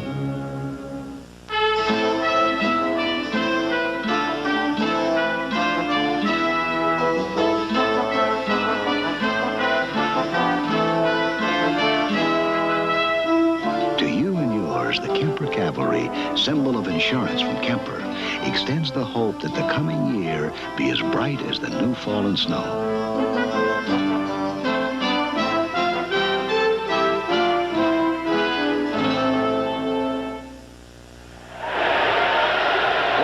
Football, 1st and 10 on their own 12-yard line. Let's meet the West Virginia starting linemen and linebackers. Calvin Turner, defensive tackle from West Virginia. Dave O'Black, nose guard for Park, Ohio. Todd Campbell, defensive tackle, New Kensington, Pennsylvania. Jeff Seals, outside linebacker, Silver Spring, Maryland. Say hi to my brother, James. Dennis Folks, Columbus, Ohio, inside linebacker. Jeff Dean, inside linebacker, Williamstown, West Virginia. Daryl Talley, outside linebacker, East Cleveland, Ohio. And they've done a great job so far holding Florida in check. 1st and 10. Gators trying to get it going here in the second half, trailing 16-0. John L. Brown, the tailback, after the 14th, pickup of 2. Now let's introduce you to the West Virginia Mountaineers starting defensive backfield. Cedric King, defensive back, Boynton Beach, Florida. What's up, Boynton Beach? Steve Newgrade, cornerback, Peterstown, West Virginia. Tim Agee, free safety, Happy New Year's, Bethesda, Maryland. Lynn Murray, strong safety, Youngstown, Ohio. I'm on. Lynn, of course, had a safety in the, or rather, an interception in the first half. 2nd down, 8. Gators from their 14-yard line. A lot of movement behind the line of scrimmage, but no flag. Peace just did get it out to Spencer Jackson, and that came so close to being picked off for an interception. Steve Newberry, number 28, who they compare to Tom Frightmore, another former West Virginia star who plays his football now in this very stadium with the Atlanta Falcons, almost coming up with the play. Turns out to a first down for Florida's Gators. The way they play that zone, you got that short back up there when you're throwing out to that wide receiver. It looks like he's open because the cornerback's playing way off, but that safety will intercept it. That was a very close call.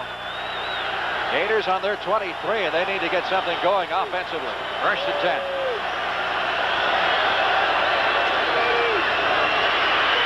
John L. Brown, a yard, maybe 2, and then jammed by the right side of the Mountaineers defensive line. Dennis Folks, number 50, a very active linebacker on the stop.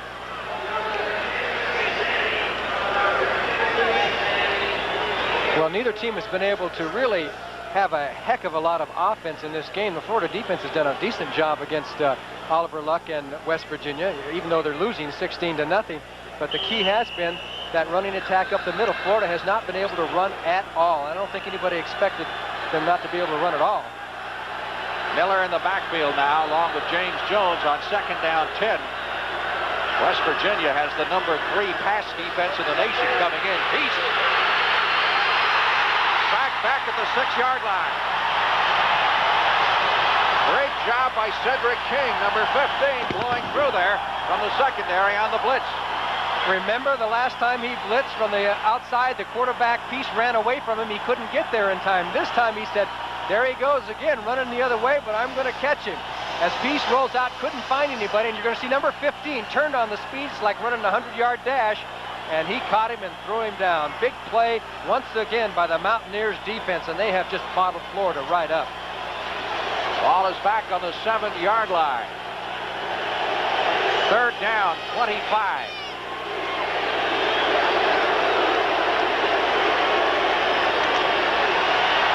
Miller, the tailback, gets a couple, maybe 3 out to around the 10.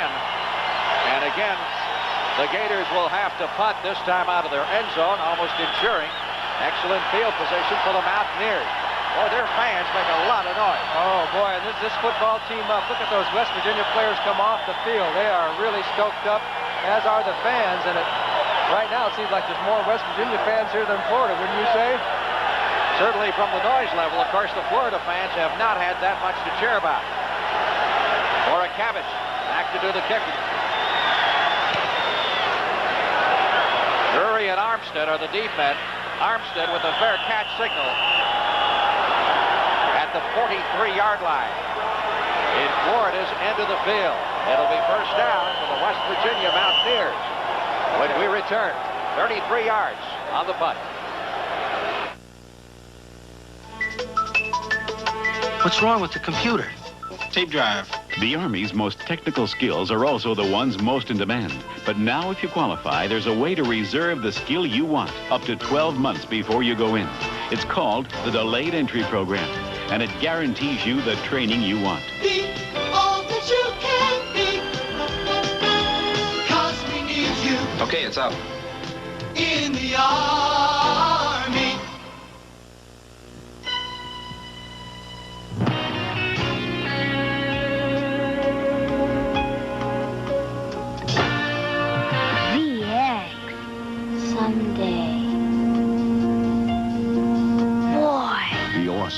Datsun 280ZX. Someday. Maybe your someday is now.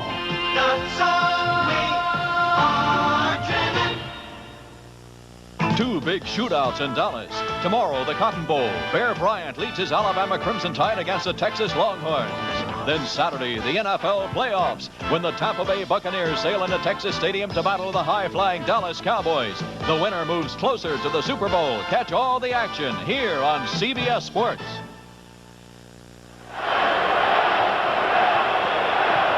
West Virginia has dominated this football game. They have a 1st and 10 at the Florida 43-yard line. Oliver Luck, 10 out of 18 for 80 yards, but doing a great job running the Mountaineer attack. Wayne Brown is wide to the right side. Billy Evans is split to the left. They've had success on the ground, so why not keep it up? Conwell over the right side. Dane Conwell, the fullback. Let's go down to the field to Dick Stockton. Well, this may be the best assignment I've had all day. You people cold? We're freezing, but we love it. We love it. It's great. This is Mountaineer weather, right? This is. We're used to this stuff. Did you expect anything like this? No. I thought it was warmer. All right, they thought it'd be warmer. So did I. All right, let's go back to the game. Frank? You do figure out to turn a bad situation, or how to turn a bad situation into a good one. 2nd and 6. Guy with the dirtiest jersey on the field has got to be Conwell, the fullback. He's picking up yardage up the middle consistently. 3rd down, they're still looking at 2 or 3 for the 1st down. Hello to you, and Happy New Year.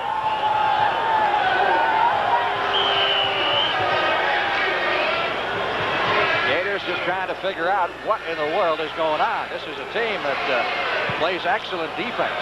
In fact, it led the Southeast Conference in defense, allowing an average of 256 yards per game total. 3rd down, make it 3 for the 1st down. From the 36, Ollie Luck sees an opening, throws it cross field to Walzak, 30, and down to the 25. 1st down, West Virginia. What a great play by Oliver Luck, because Walzak is the man he was going to begin with. Yeah, it looks like he might have a sprained ankle. Walzak came out of the backfield with the option of cutting in or out, and was covered well by the Florida linebackers. Then Luck proceeded to roll out, and Walzak kept going. He's been a great versatile back, Walzak. That'll hurt him. Okay, now you're going to see him looking for Walzak. Then he has to go out. Now Walzak will come right through your screen right here back this way. He throws it back to number 42, and they got enough for the 1st down. Great heads-up ad-lib play. Back to live action. 1st down from the 26-yard line. West Virginia continuing to grind it out. Curlin Beck, number 20, who came in at the tailback spot, replacing Walzak. Picks up around 5, makes it 2nd down 5. Fernando Jackson, number 49, in the stop. Well, I would say this is a big drive. They would come pretty close to putting Florida away if they score here. Ball is spotted on the 20-yard line. It is 2nd and 5 for the West Virginia Mountaineers. 5 minutes left to play in the 3rd period. West Virginia leading 16-0. Evans in motion across the backfield. Beck may have another 1st down. He's right at the 15-yard line. Good play, another counter as he followed Mike Durrett, the pulling man, and just followed his blocker, got himself some big yardage. This counter stuff is really working for West Virginia. 1st down for the Mountaineers at the Florida 15.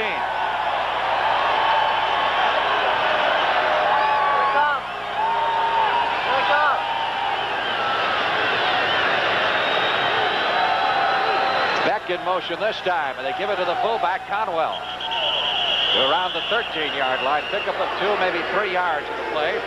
Robin Fisher, number 66, on the stop for the Florida Gators. Oliver Luck set 15 West Virginia quarterbacking records. I would say that's not too bad of a career. Played some as a freshman, has been there a long, long time. How they got him out of Cleveland, how Cleveland and Ohio let him go, I'll never know. Wonder how he got by Ohio State and Michigan and all the rest.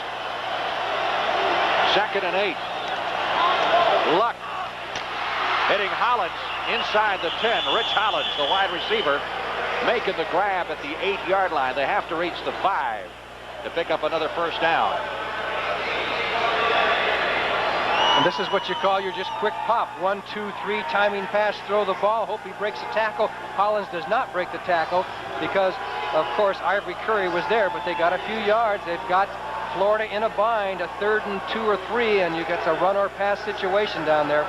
Let's see if they, what they do with luck on this. He has not been a rollout quarterback that much this year, but he has run more today. Beck, number 20, and Conwell in the backfield. 3rd down, 3. Ball is at the 7-yard line of the Florida Gators. And Florida is calling timeout, stopping the clock with 3 minutes and 9 seconds left to play in the 3rd period. Mountaineers lead it 16-0. I have a tension headache. Feels like someone is compressing my brain. Would you try extra strength Tylenol? You can't buy a more potent pain reliever without a prescription. I have to see what it does for me. Look at the difference in the amount of medicine in the leading pain relievers. Extra strength Tylenol has more pain reliever. I have to try it. No pain, no pressure. Extra strength Tylenol is a super product. Try extra strength Tylenol, aspirin free, and you can't buy a more potent pain reliever without a prescription. This Bud's for all the guys who keep the action from getting out of hand. This Bud's for you. For all you do, the king of beers is coming through. Yeah, just for you, that distinctively clean, crisp taste that says Budweiser. For all you do. This Bud's for you. Some of your favorite stars with you on CBS tonight to celebrate seeing the new year. Happy New Year, America. Donny Osmond and Marilyn McCoo. At the Waldorf Astoria, Donnie Mills with the Times Square Ball, the Pointer Sisters with Les Brown in Vegas, and Mickey Gilley and the Urban Cowboy Band from Pasadena. Watch it tonight on CBS starting at 11:30, 10:30 Central Time. West Virginia Mountaineers driving for another score. 3rd and 3 from the Florida 7-yard line. Oliver Luck on the rollout, overthrowing the intended receiver. He was going for number 85, David Galloway. A correction, 85 is Mark Rao. Well, they got the situation they wanted. They had Luck out there on the rollout with nobody really bothering him. He threw on the run. It was just a little bit too much up and over as Rao was open. Woodside comes on to try what would be his 4th field goal of the game. He is 3 out of 4. He's already set a record from 49 yards. This will be a chip shot, 24 yards out. He's at the left hash mark. So it is somewhat of an angle. He drills it through. That young man has to be a strong contender for MVP in this game. 4 field goals in 5 tries. Timeout. We'll be back in just a moment. Believe it or not, if 9 out of 10 of these homes burn down, there's no guarantee they'll be totally rebuilt. Because rebuilding costs are rising so fast, even inflation protection may not cover a home fully. But now, Allstate's got the brand new home replacement guarantee. Get it and get your home built back just like it was, even if rebuilding costs more than you're covered for. Ask your Allstate agent about the new home replacement guarantee.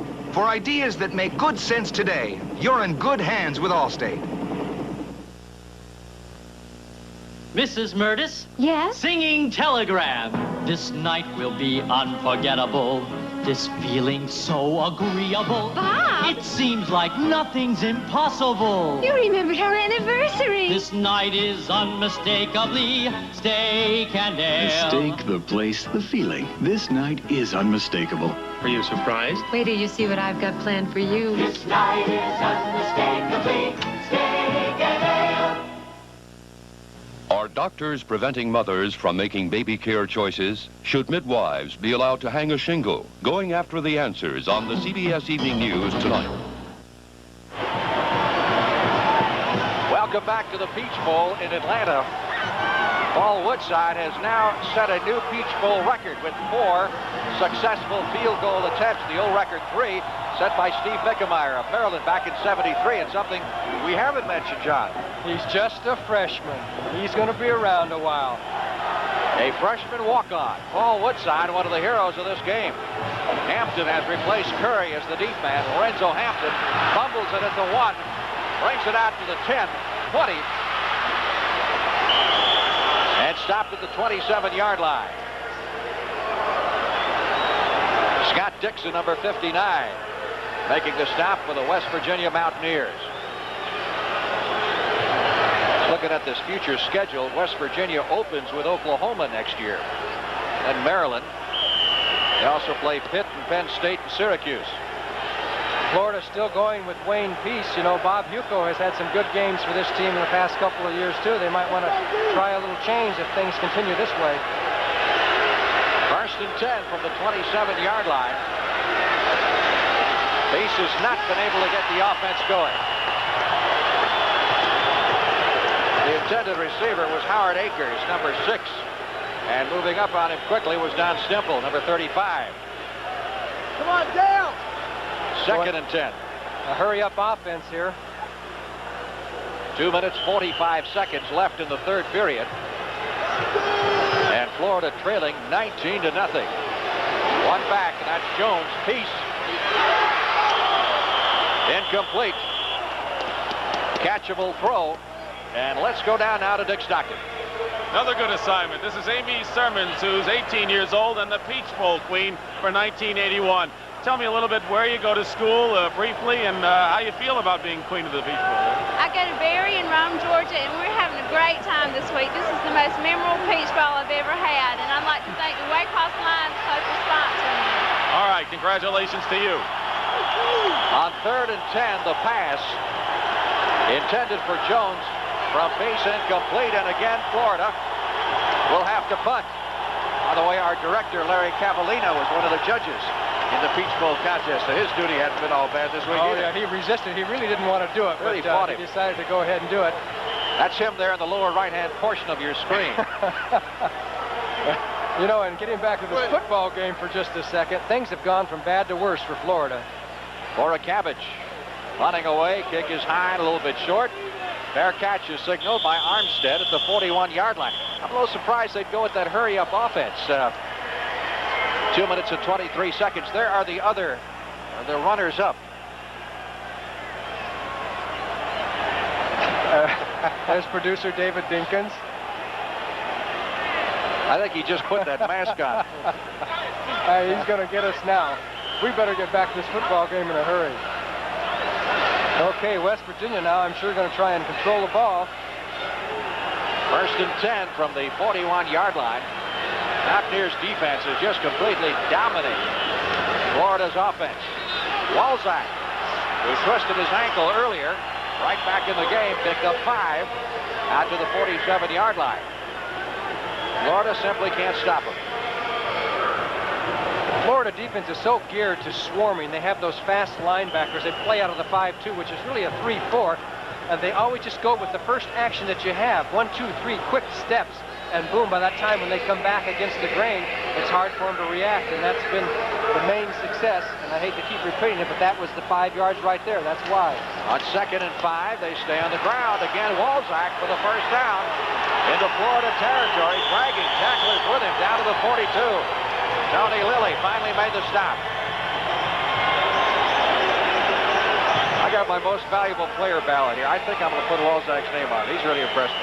Well, I couldn't disagree at this point. I could not disagree. He's done a great job in this football game. He and Woodside certainly have truly been outstanding for West Virginia. First and 10, Mountaineers on the move at the 43-yard line of the Florida Gators. Walzak this time in motion. And Conwell gets the call. Inside the 40 to the 39. How's this for a way to open 1982? Miami, Southern Cal, Mississippi State, and LSU. That's Florida's opening schedule next year. Charlie Pell's going to find out real quick if he's got a top 10 team or not. Here's the roster breakdown on these two teams.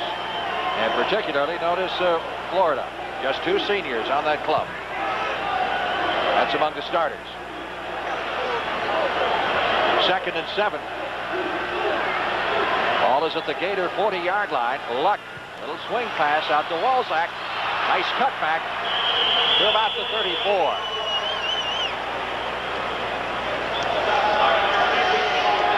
Robin Fisher, number 66, makes the stop for Charlie Pell's team. Clock is ticking away the final 30 seconds of the third period. West Virginia leading 19-0. Don't forget, this just starts a great weekend of football watching action on CBS. Cotton Bowl tomorrow. NFL divisional playoffs over the weekend. We've got it all for you. On third down, needing one for the first down. Walzak head down. Has the first at the 30-yard line. Make that Conwell the fullback, in this case 32. Both their jerseys are equally dirty now.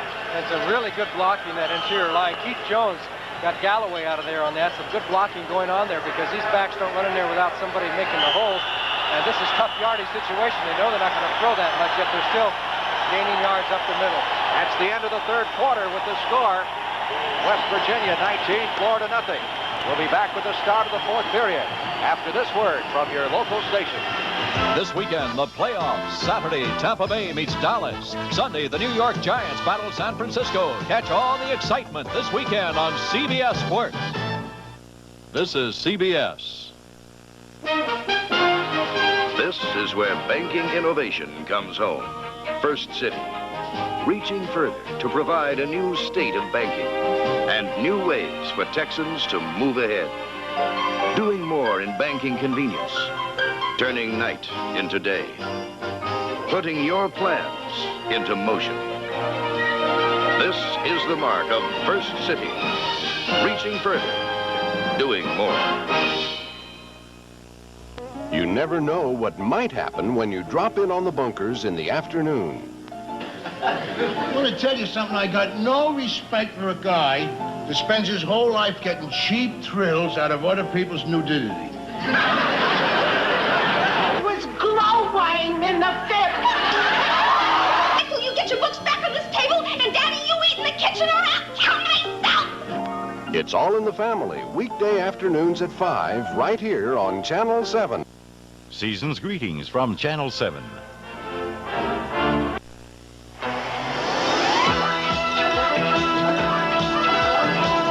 Peach Bowl has been sponsored by Datsun, who invite you to see all the exciting new 1982 Datsun cars and trucks at your Datsun dealer today. Michelob Light, an exceptional light beer with a rich, smooth taste. And by Sears Tire and Auto Center, home of straight talk, good values, and satisfaction.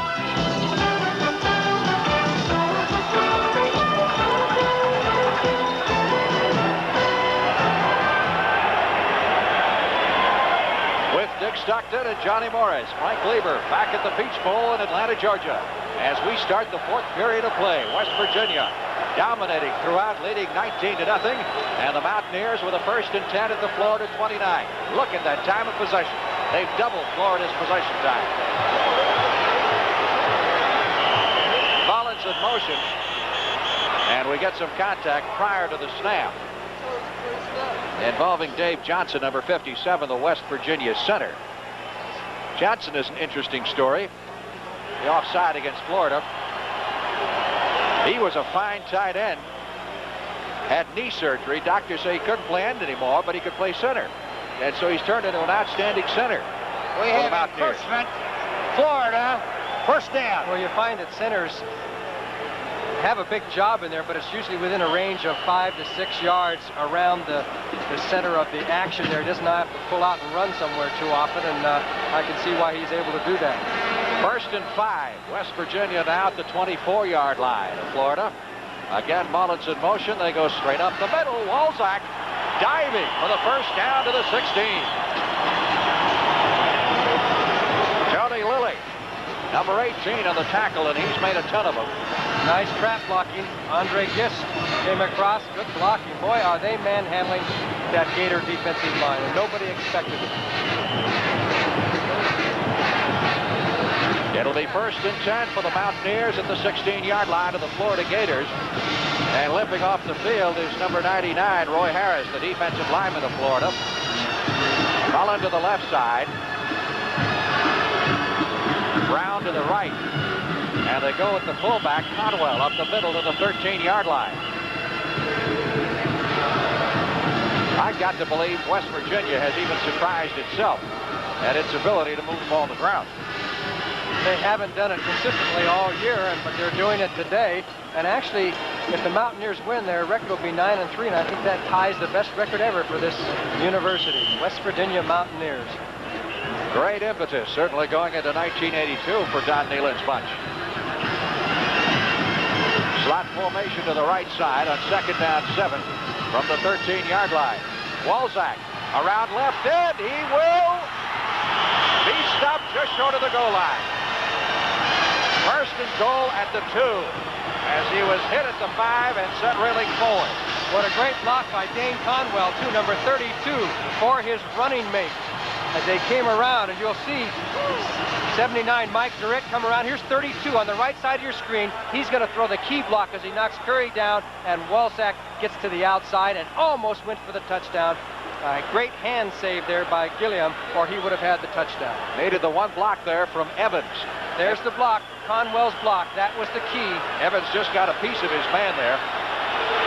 First and goal from the 3-yard line. Conwell gets a yard to the 2.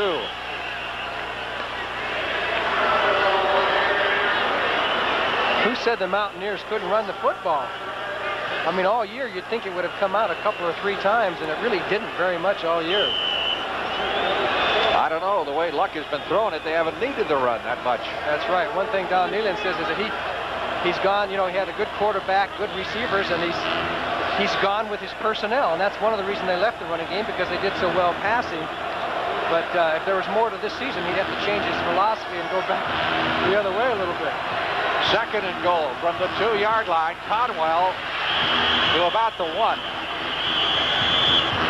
And it'll be 3rd and goal from that point. West Virginia Mountaineers have rushed for an average of 137 yards per game. Their leading rusher is back with 460 yards. That's the leading rusher. That's not too many yards for your number 1 rusher. 3rd and goal from about a yard and a half away. Oliver Luck, the West Virginia quarterback. Collins in motion. Conwell, touchdown. Walzak off the option.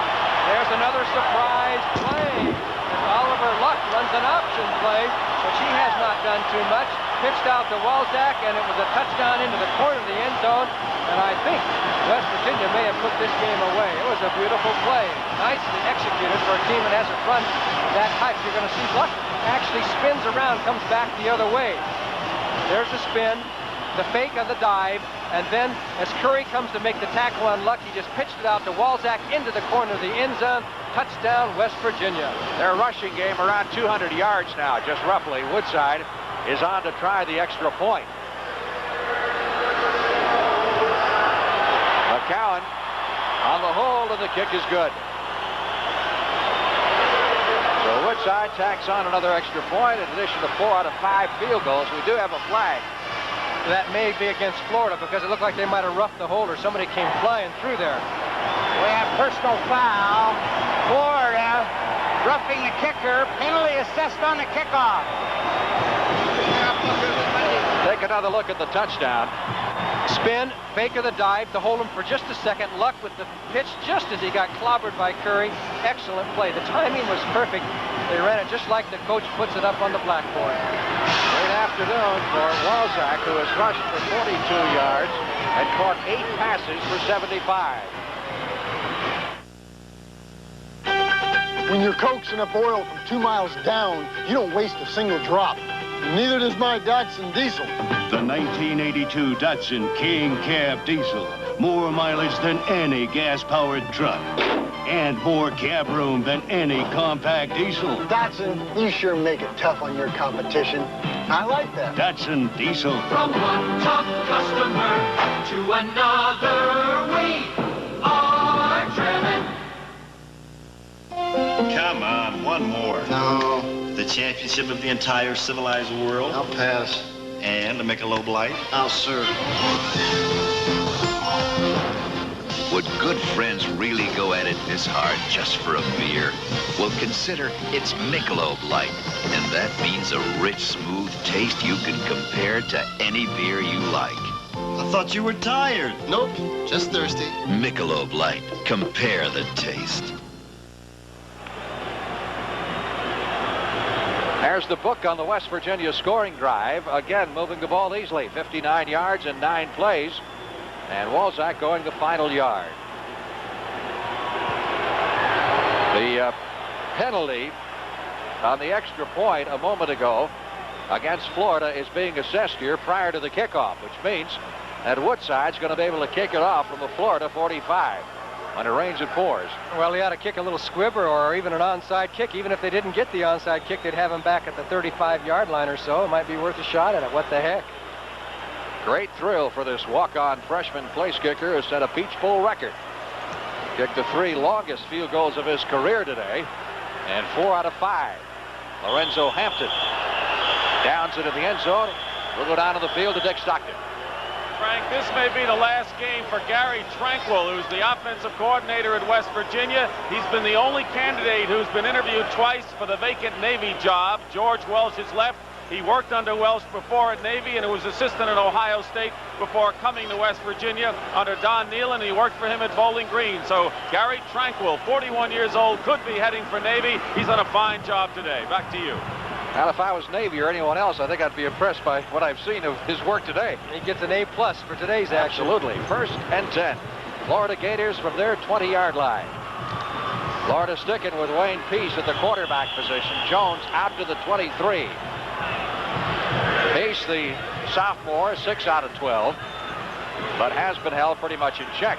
And you notice Florida now going with the hurry-up offense. This time certainly a factor, trailing 26-0 with 11 minutes and 40 seconds remaining. Fumble. Peace fell on it behind the line of scrimmage at the 20. It'll be 3rd and 10.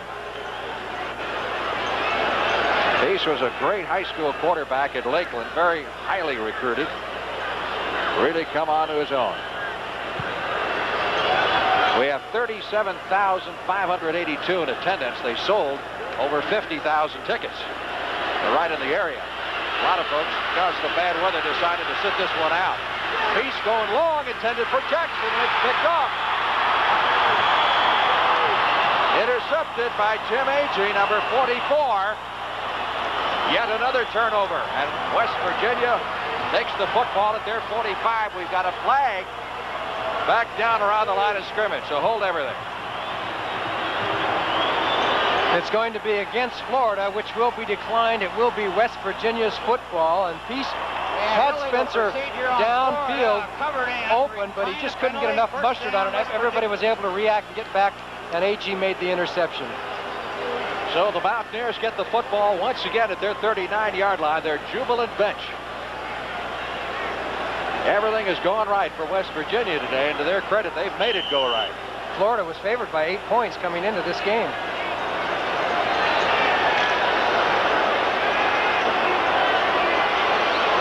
Beckett at the tailback position, Conwell at the fullback. Conwell to about the 40-yard line. Been a long afternoon. There's Agee, who just made the interception. Well, he's saying hello to Mom and Dad. And everybody else. He's just a sophomore. Played the latter part of the season with a fractured wrist. You don't think those guys are pumped up? Well, it's been a while since they played their football game. They've been preparing for this for a long time. The regular season ended a long time ago. 2nd down 9. Luck on the quarterback draw, and he's had luck with it today. This time, however, run out of bounds in front of the Florida bench at about the 43. It'll be 3rd down 7. There's the Florida Gator, or what is left of him. No smile on his face, but there'll always be next year. Yes, he is a somewhat toothless Gator today. You think he's a freshman too? Looks like he's been around a few years. I'd like to see the Mountaineer go after him with his rifle. Mountaineers have done a bit of Gator hunting. There's Coach Nealon of West Virginia.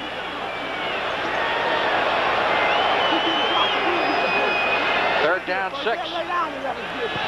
Oliver Luck. Fine catch at the 50-yard line. Doing a good job of protecting the ball is Mark Rao, the tight end, number 85. Rao, prior to the season, set a goal for himself, 20 catches.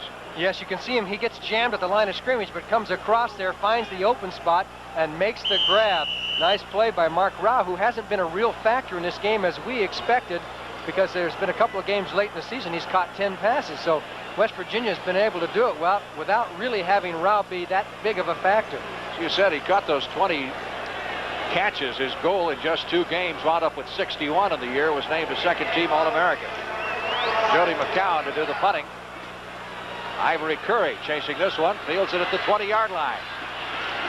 Surrounded by white shirts, no place to go, as he is dropped at the 22. 9 minutes, 35 seconds left to play the 14th Annual Peach Bowl from Atlanta, Georgia, and we'll be back right after this. We'll open your eyes.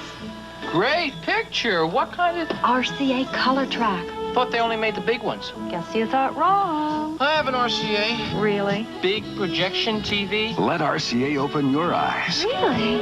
From our smallest color track to our giant bright projection TV. What do you think? The picture's gorgeous, Bob. George. We'll open your eyes, open your eyes. RCA. There always seems to be a good deal on a battery when it's 75 and beautiful. Never when it's 10 below. Why? Just when you didn't expect it, but really need it, Sears offers a special purchase on Sears 55 battery. Our lowest price in 3 years for a battery this powerful. Only $49.77 with trade-in. There's also 30% off SuperGuard steel-belted radial tires. At Sears Tire and Auto Centers, we give you more than a good deal. We install confidence. You can count on Sears. Tomorrow, the legendary Bear Bryant and his Alabama Crimson Tide meet the Texas Longhorns in the Cotton Bowl. A Happy New Year on CBS Sports. New quarterback for the Florida Gators, Bob Hugo, number 12, has come in. He shared quarterbacking duties earlier in the year with Wayne Peace. Got hurt about the 4th or 5th game and sat out most of the rest of the season as Peace did a fine job. Left-hander. And spots a receiver over the middle. Lang, number 2, making his first catch of the day. B. Lang at the 30-yard line. They call Hugo Snake. The obvious physical resemblance to Kenny Stabler. And you're going to see Lang just comes across. He trails the left-handed quarterback rolling left. Just looks for the open spot there, and he's kind of a safety valve. They were looking for Akers, and he was covered. Pickup of 9. It is 2nd down 1 as they come to the near side. Again, going to the wide receiver. Lang breaks loose and gets to midfield for the first down. Isn't it amazing sometimes? You put a new quarterback in and things suddenly perk up.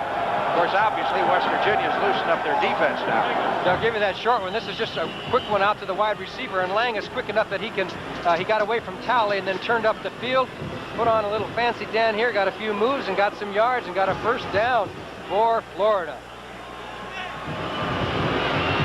1st and 10 for the Gators from midfield. Intended for Akers, number 6, who couldn't hold it. Newberry, number 28, coming up quickly. Charlie Pell thought earlier in the season, look at the difference in total offense, that he could have a 2-quarterback offense. He really sincerely thought that. He found out different. And coaches seem to think that. Players will tell you got to have one guy, right? That's right. And he decided on Peace eventually.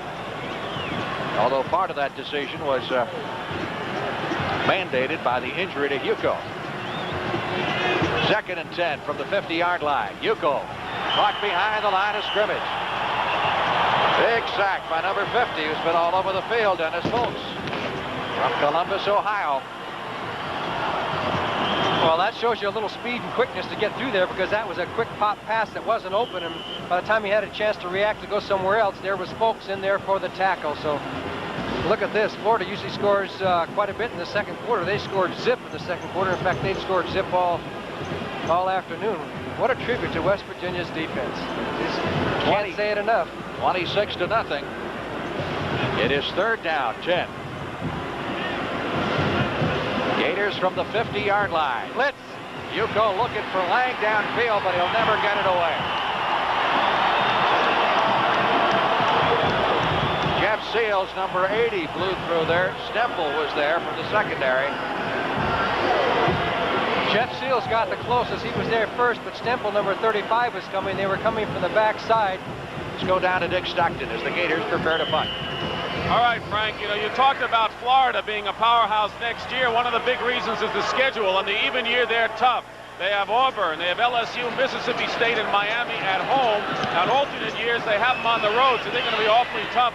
7 of their first 8 games are at home. They're getting whipped today by West Virginia, but Charlie Pell will have them coming back strong next year. One of the top favorites, as you pointed out already. Back to you. For Cabbage's punt, rolling out of bounds at the 13-yard line. West Virginia will take over at that point with 7 minutes, 5 seconds left to play in the football game. 51 yards on the kick by the Florida punter. My Datsun 210 wagon is amazing. Sometimes I think it's this big. With reclining buckets, split fold-down rear seats, and nearly 50 cubic feet. It's huge. But sometimes I think it's this big. Over 400 economical miles on one little tank full. And the price? This big. The Datsun 210 may be the biggest little bargain in wagons. Datsun, we are driven. Okay, cross-X right onto left. In a ball game, I don't care how much I sweat. The more I sweat, the meaner I feel. Ooh. But off the field, I want to feel nice and dry. And I want to smell nice. That's why I use Speed Stick Super Dry Antiperspirant. It's the wide stick. Effective protection with more dryness to help fight wetness. And it goes on dry so you can get dressed right away. So get on the stick. So dry, you can get dressed right away. Speed Stick Super Dry Antiperspirant. By Menon. Saturday, the Tampa Bay Buccaneers meet the Dallas Cowboys. When it comes to Cowboys, Dallas has the best. The NFL playoff Saturday on CBS Sports.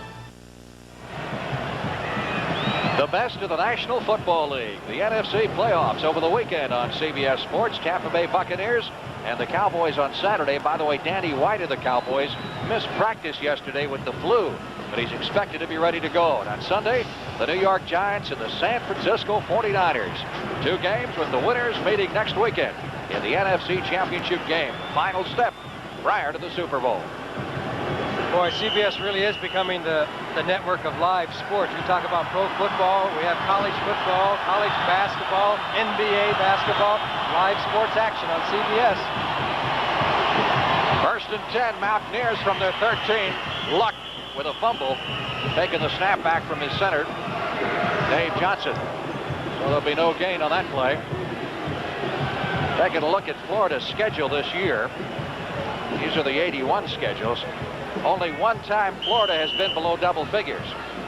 They had one common opponent, Frank, and that was Maryland. Both beat Maryland. I think West Virginia by 4, and Florida beat Maryland by 5. So this was supposed to be a close game. Florida was not shut out this year. Mississippi State beat them 28-7. Outside of that, 15 points is the lowest point total on the year. Oliver Luck looking downfield, being chased and run out of bounds at about the 7-yard line. Knight, number 24, the first man to get them, along with Myers, number 76. Well, they slid him right into the mud that time. He came up chewing a little dirt, a little Georgia dirt, but he'll take it. Not dirt down here, it's red clay. Red clay. Charlie Pell wonders what it is. Well, it's been a long afternoon for Charlie. Time to go back to Gainesville and regroup. Start thinking about 1982. 3rd down, 15. West Virginia Mountaineers backed up to their 5-yard line. Conwell it out to about the 20-yard line, short of the first down by 3 or 4 yards. Conwell, who has had a very good afternoon. West Virginia has not had a running back all year pick up 100 yards rushing in a game, but he's closing in on it. Great trap block by Keith Jones as a whole bunch of people come in for the punt. Conwell with 90 yards rushing in 24 carries, the leading rusher in the game. So West Virginia will punt it away. McCowan will kick to Ivory Curry, number 26. Under 5 minutes left to play. Line drive kick. This will be run back by Curry from the 40 to the 45 to midfield to the 45, and Curry dragging tacklers inside the 40-yard line of the West Virginia Mountaineers. Florida's deepest penetration in the first half was down to the 22 after a turnover that they failed to capitalize and were pushed back to the 40-yard line.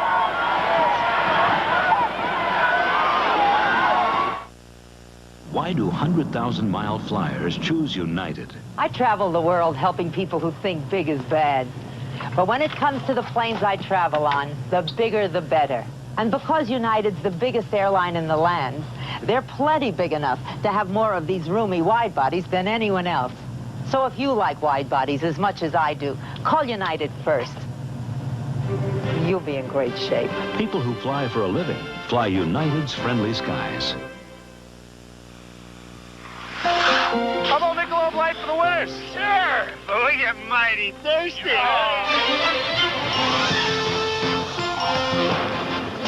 Would a bunch of guys really go at it this hard just for a beer?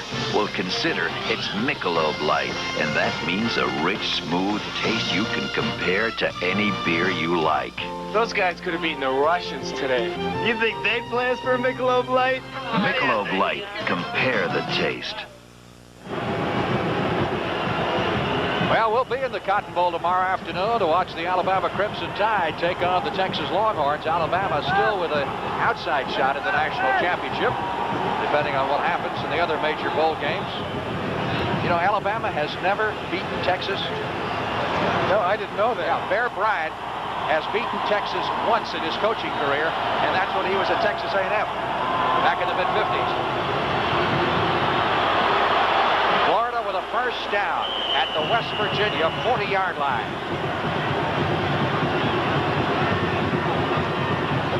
Jones on the carry inside the 35 to the 34. I imagine West Virginia now will get itself pumped up trying to get the shutout. That's right. That'd be a feather in their cap. Let James Jones run a little bit. As long as that clock runs, they don't mind. West Virginia has not scored a shutout this year. So this will be the first one, final game of the year. What a great performance by the Mountaineers defense. Second down, 6.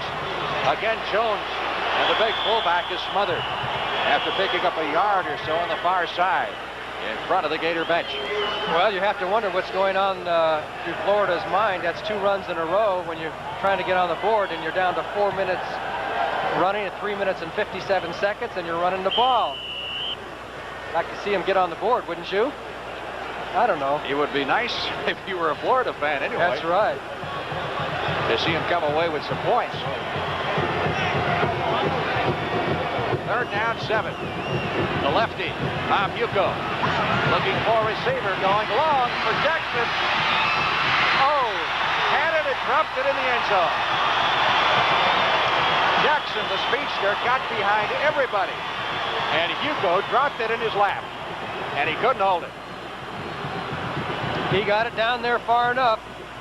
Plenty catchable. Spencer Jackson right up and over the shoulder. And you're going to see it hit him right there. He should have had it. Not an easy catch, but Spencer Jackson knows that he should have caught the ball.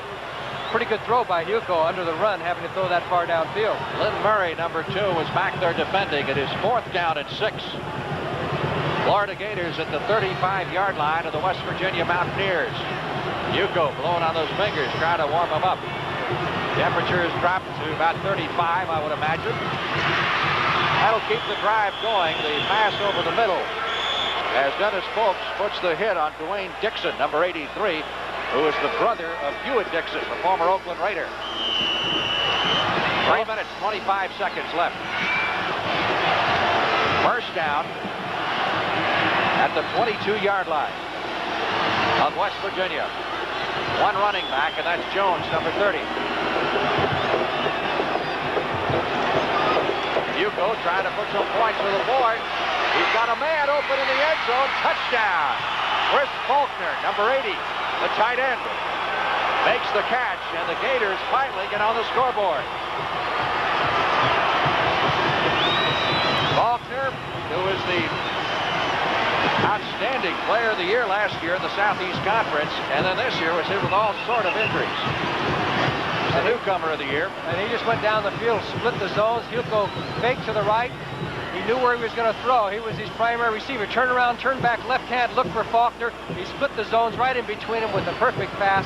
As you can see, the defenders were on the right and left, but not right in the center where Chris Faulkner was.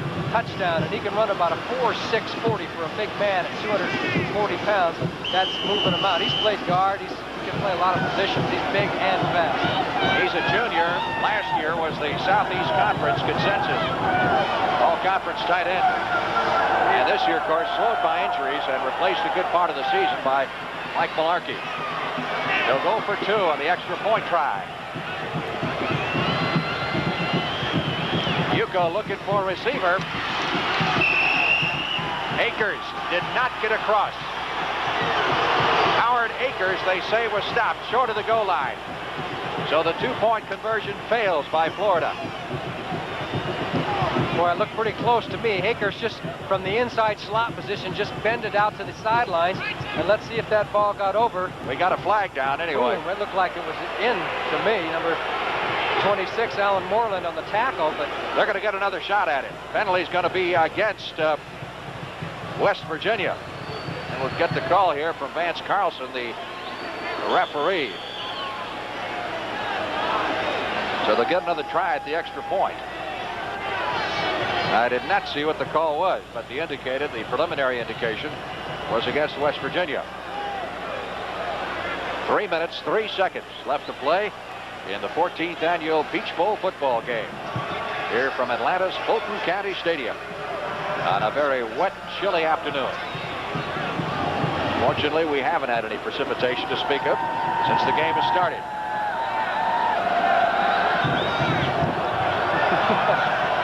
Well, they're having some confusion down there as to what they're going to do on this penalty situation. They're getting another shot at it, but from my view of the replay, it looked like he came down in the end zone anyway for the 2 points. It's irrelevant right now as far as who's going to win this football game.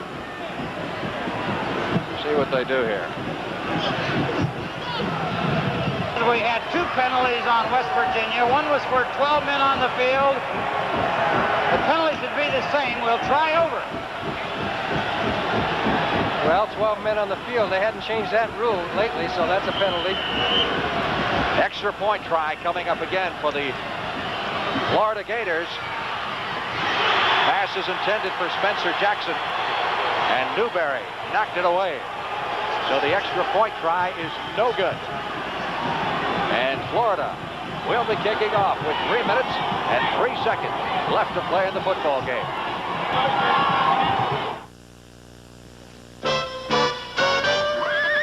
6,000 acres, nearly as many chores.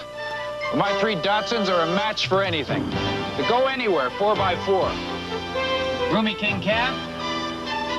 And my Datsun Little Hustler. Hauls as much as some standard pickups and gets better gas mileage than all of them. Tough and thrifty, like me. From one top customer to another, we are driven. Come on, one more. No. The championship of the entire civilized world? I'll pass. And the Michelob Light? I'll serve. Would good friends really go at it this hard just for a beer? Well, consider it's Michelob Light, and that means a rich, smooth taste you can compare to any beer you like. I thought you were tired. Nope, just thirsty. Michelob Light. Compare the taste. Frank Lieber with Johnny Morris and Dick Stockton here at the Peach Bowl in Atlanta as the Florida Gators prepare to kick off to the West Virginia Mountaineers.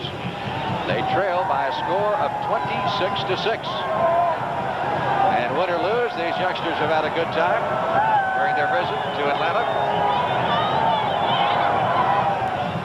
And this will tie West Virginia's best record ever at 9-3. Brian Clark, and it's got to be a disappointing way for Clark to close out his career with the Florida Gators. Truly one of the outstanding place kickers. It was touched. Offside. Free football.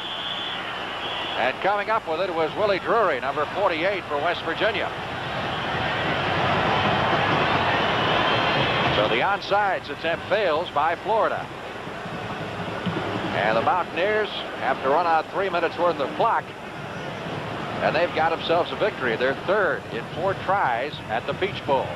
Bob Hugo, the backup quarterback, providing the 6-pointer on a 20-yard throw to Faulkner. And Hugo's been doing pretty well. I wonder if Charlie Pell is saying to himself that maybe he should have gone to Hugo earlier. Charlie doesn't want another quarterback controversy to start the new year, that's for sure. West Virginia going to put it on the ground, try to run off some of that clock time.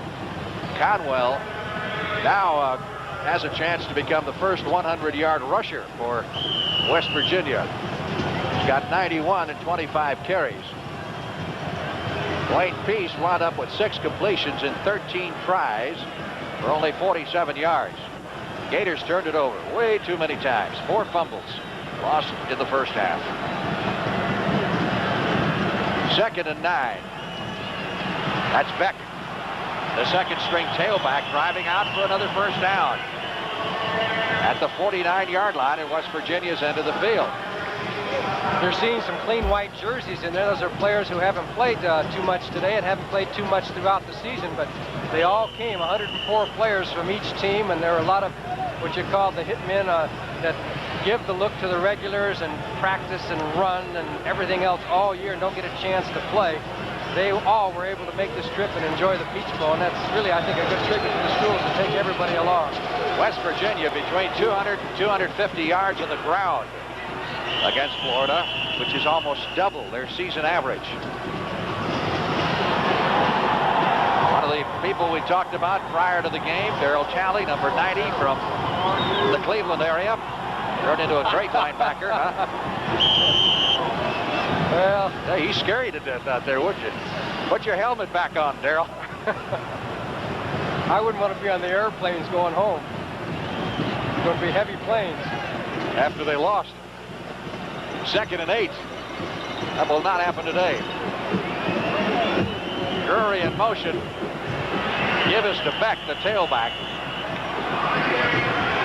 Well, you know what Beck is saying right now. Come on, guys. I know we won the game, but don't forget about you still have to block. I got to carry the ball. That's what has happened to West Virginia in 3 previous appearances to the Peach Bowl. The only one they want to forget is 1972 when they were hammered by North Carolina State. That's the time remaining in the football game. 1 minute and 6 seconds. Timeout being called as one of the I thought one of the Florida players was shaken up, but apparently not. They're just bringing out the trainers. See if they can dry things up for just a moment. We'll be back right after this. When you reach age 55, you're wanted by Kemper, because drivers your age or older are among the safest on the road. So the cavalry wants you. Most Kemper companies offer drivers 55 and over a special discount now and guaranteed renewal at age 60 and beyond if you've been with us for the 5 previous years. For auto discounts and guaranteed renewal, call out the cavalry. Once you compare Kemper, you'll ride with us. Here's how Texaco Research is working to make cars lighter to give you better mileage. Watch. For the car of the future, Texaco's researching ways to make special auto parts from petrochemicals that are lightweight plastic, but safe and strong as steel. Doors, bumpers, even fenders. I know. That's research. For better mileage, you can trust the Star at home and in your car. Here are your most valuable players in the 14th annual Peach Bowl game. On offense, number 42, Mickey Walczak, the running back from West Virginia, who has had a sensational afternoon, catching the football, 8 catches for 75 yards, rushed it 9 times for 42, and on defense, number 35, Don Stemple, the defensive back from West Virginia. 3rd and 15. And it would appear that Oliver Luck will be given the final 1 minute to rest, as West Virginia has come in with Kevin White, number 14, a freshman quarterback, to finish things out here. A lot of substitutes on both sides. Don Nehlen trying to get some of the newcomers into the game to say they've been in the Peach Bowl. And Ollie Luck accepting congratulations for a fine effort. I think he impressed the pro scouts today with his savvy and also his arm. He hit 14 out of 23 for 107 yards. Great way to close out his college career. He was a Rhodes Scholar nominee. Carries a grade point average of 3.96. He had 1 B in his entire college career. And that was when he was a freshman. He said he better buckle down after that, I guess, when he got that B in calculus. 14 seconds left to play in the game. So this could be the final play of the football game. Obviously, at this point, I don't think Florida is interested in prolonging the agony and calling any timeouts. Walk-off here of 5 yards against West Virginia. Got to be impressed by the Mountaineers. Of course, you can't give out a team MVP, but if you did, I think it would have to go to the West Virginia defense. They have done some kind of job in shutting down a very high-powered Florida attack. McCown in to do the punting. Ivory Curry watches this one bounce. Makes a Florida hop and is down at the 34-yard line. Now there'll be time for one more play. The executive producer of today's game was Kevin O'Malley, who is in Dallas for the Cotton Bowl game. We'll be joining up with Kevin tonight. Today's game was produced by David Dinkins Jr. and directed by Larry Cavallina. The associate producer was John McDonough. Great job by these gentlemen in bringing you the telecast of this 14th annual Peach Bowl game. A lot of people worked very hard behind the scenes to put one of these telecasts together. We're going to have one more play, and you would have to imagine they're going to throw the ball way downfield, but those West Virginia players don't seem to care much on the sidelines right now. Last play of the game.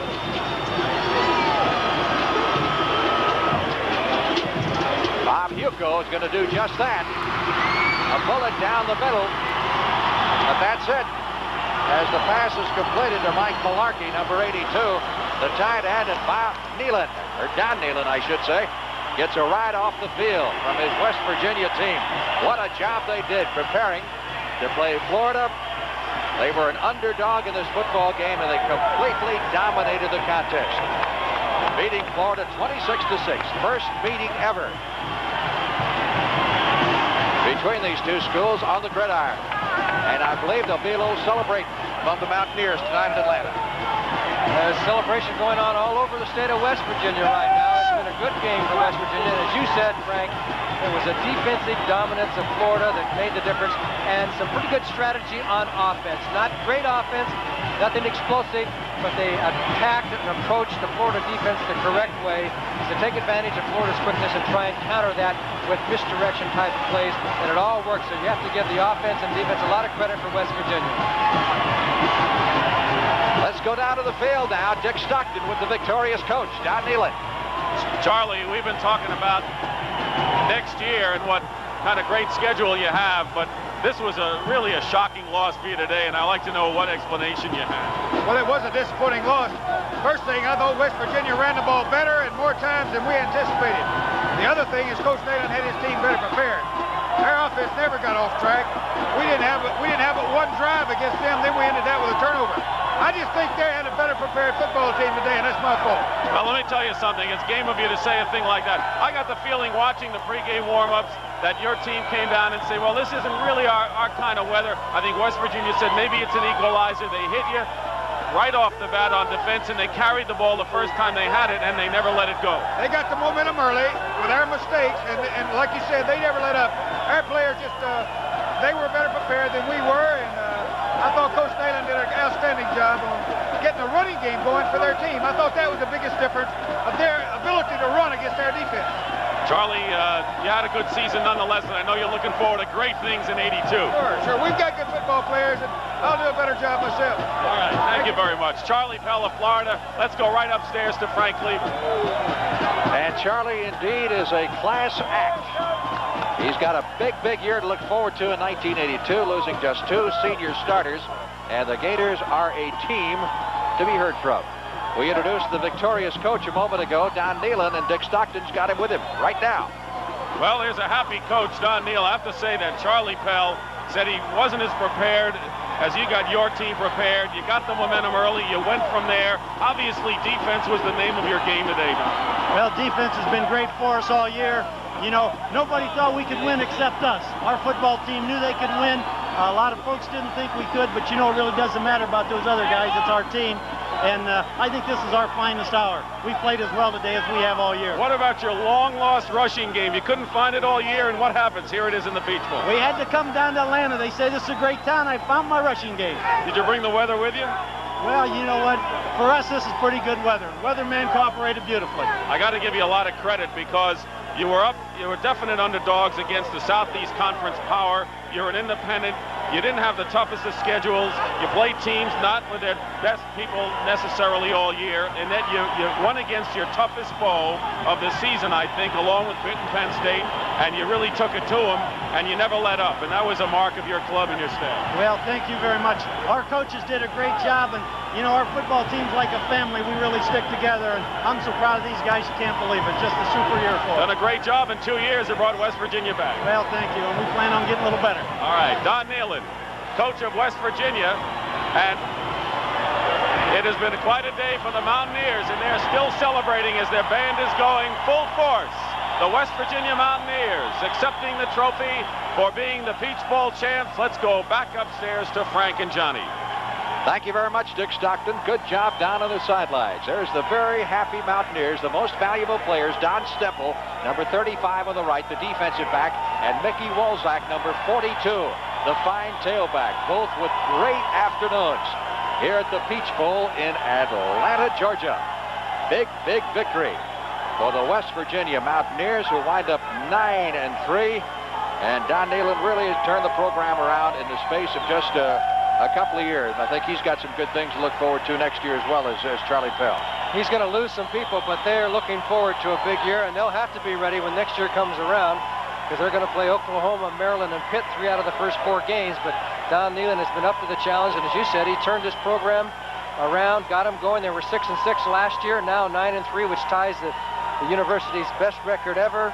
The university has a lot of tradition, good football players, 19 Rhodes Scholars, and there's some right there holding that trophy up, some pretty strong people. Well, our thanks to the Peach Bowl people for all of their fine hospitality. You know, the proceeds from this game go for a very worthwhile cause, to the Lighthouse for the Blind. This is Frank Lieber for Johnny Morris and Dick Stockton saying so long from the Peach Bowl. Once again, the final score, West Virginia 26 and Florida 6. Remember to be with CBS Sports tomorrow at 2 Eastern for the Cotton Bowl, where number 3 ranked Alabama takes on number 5 ranked Texas. And Saturday at 12:30 Eastern time, the NFC playoffs heat up as the Tampa Bay Buccaneers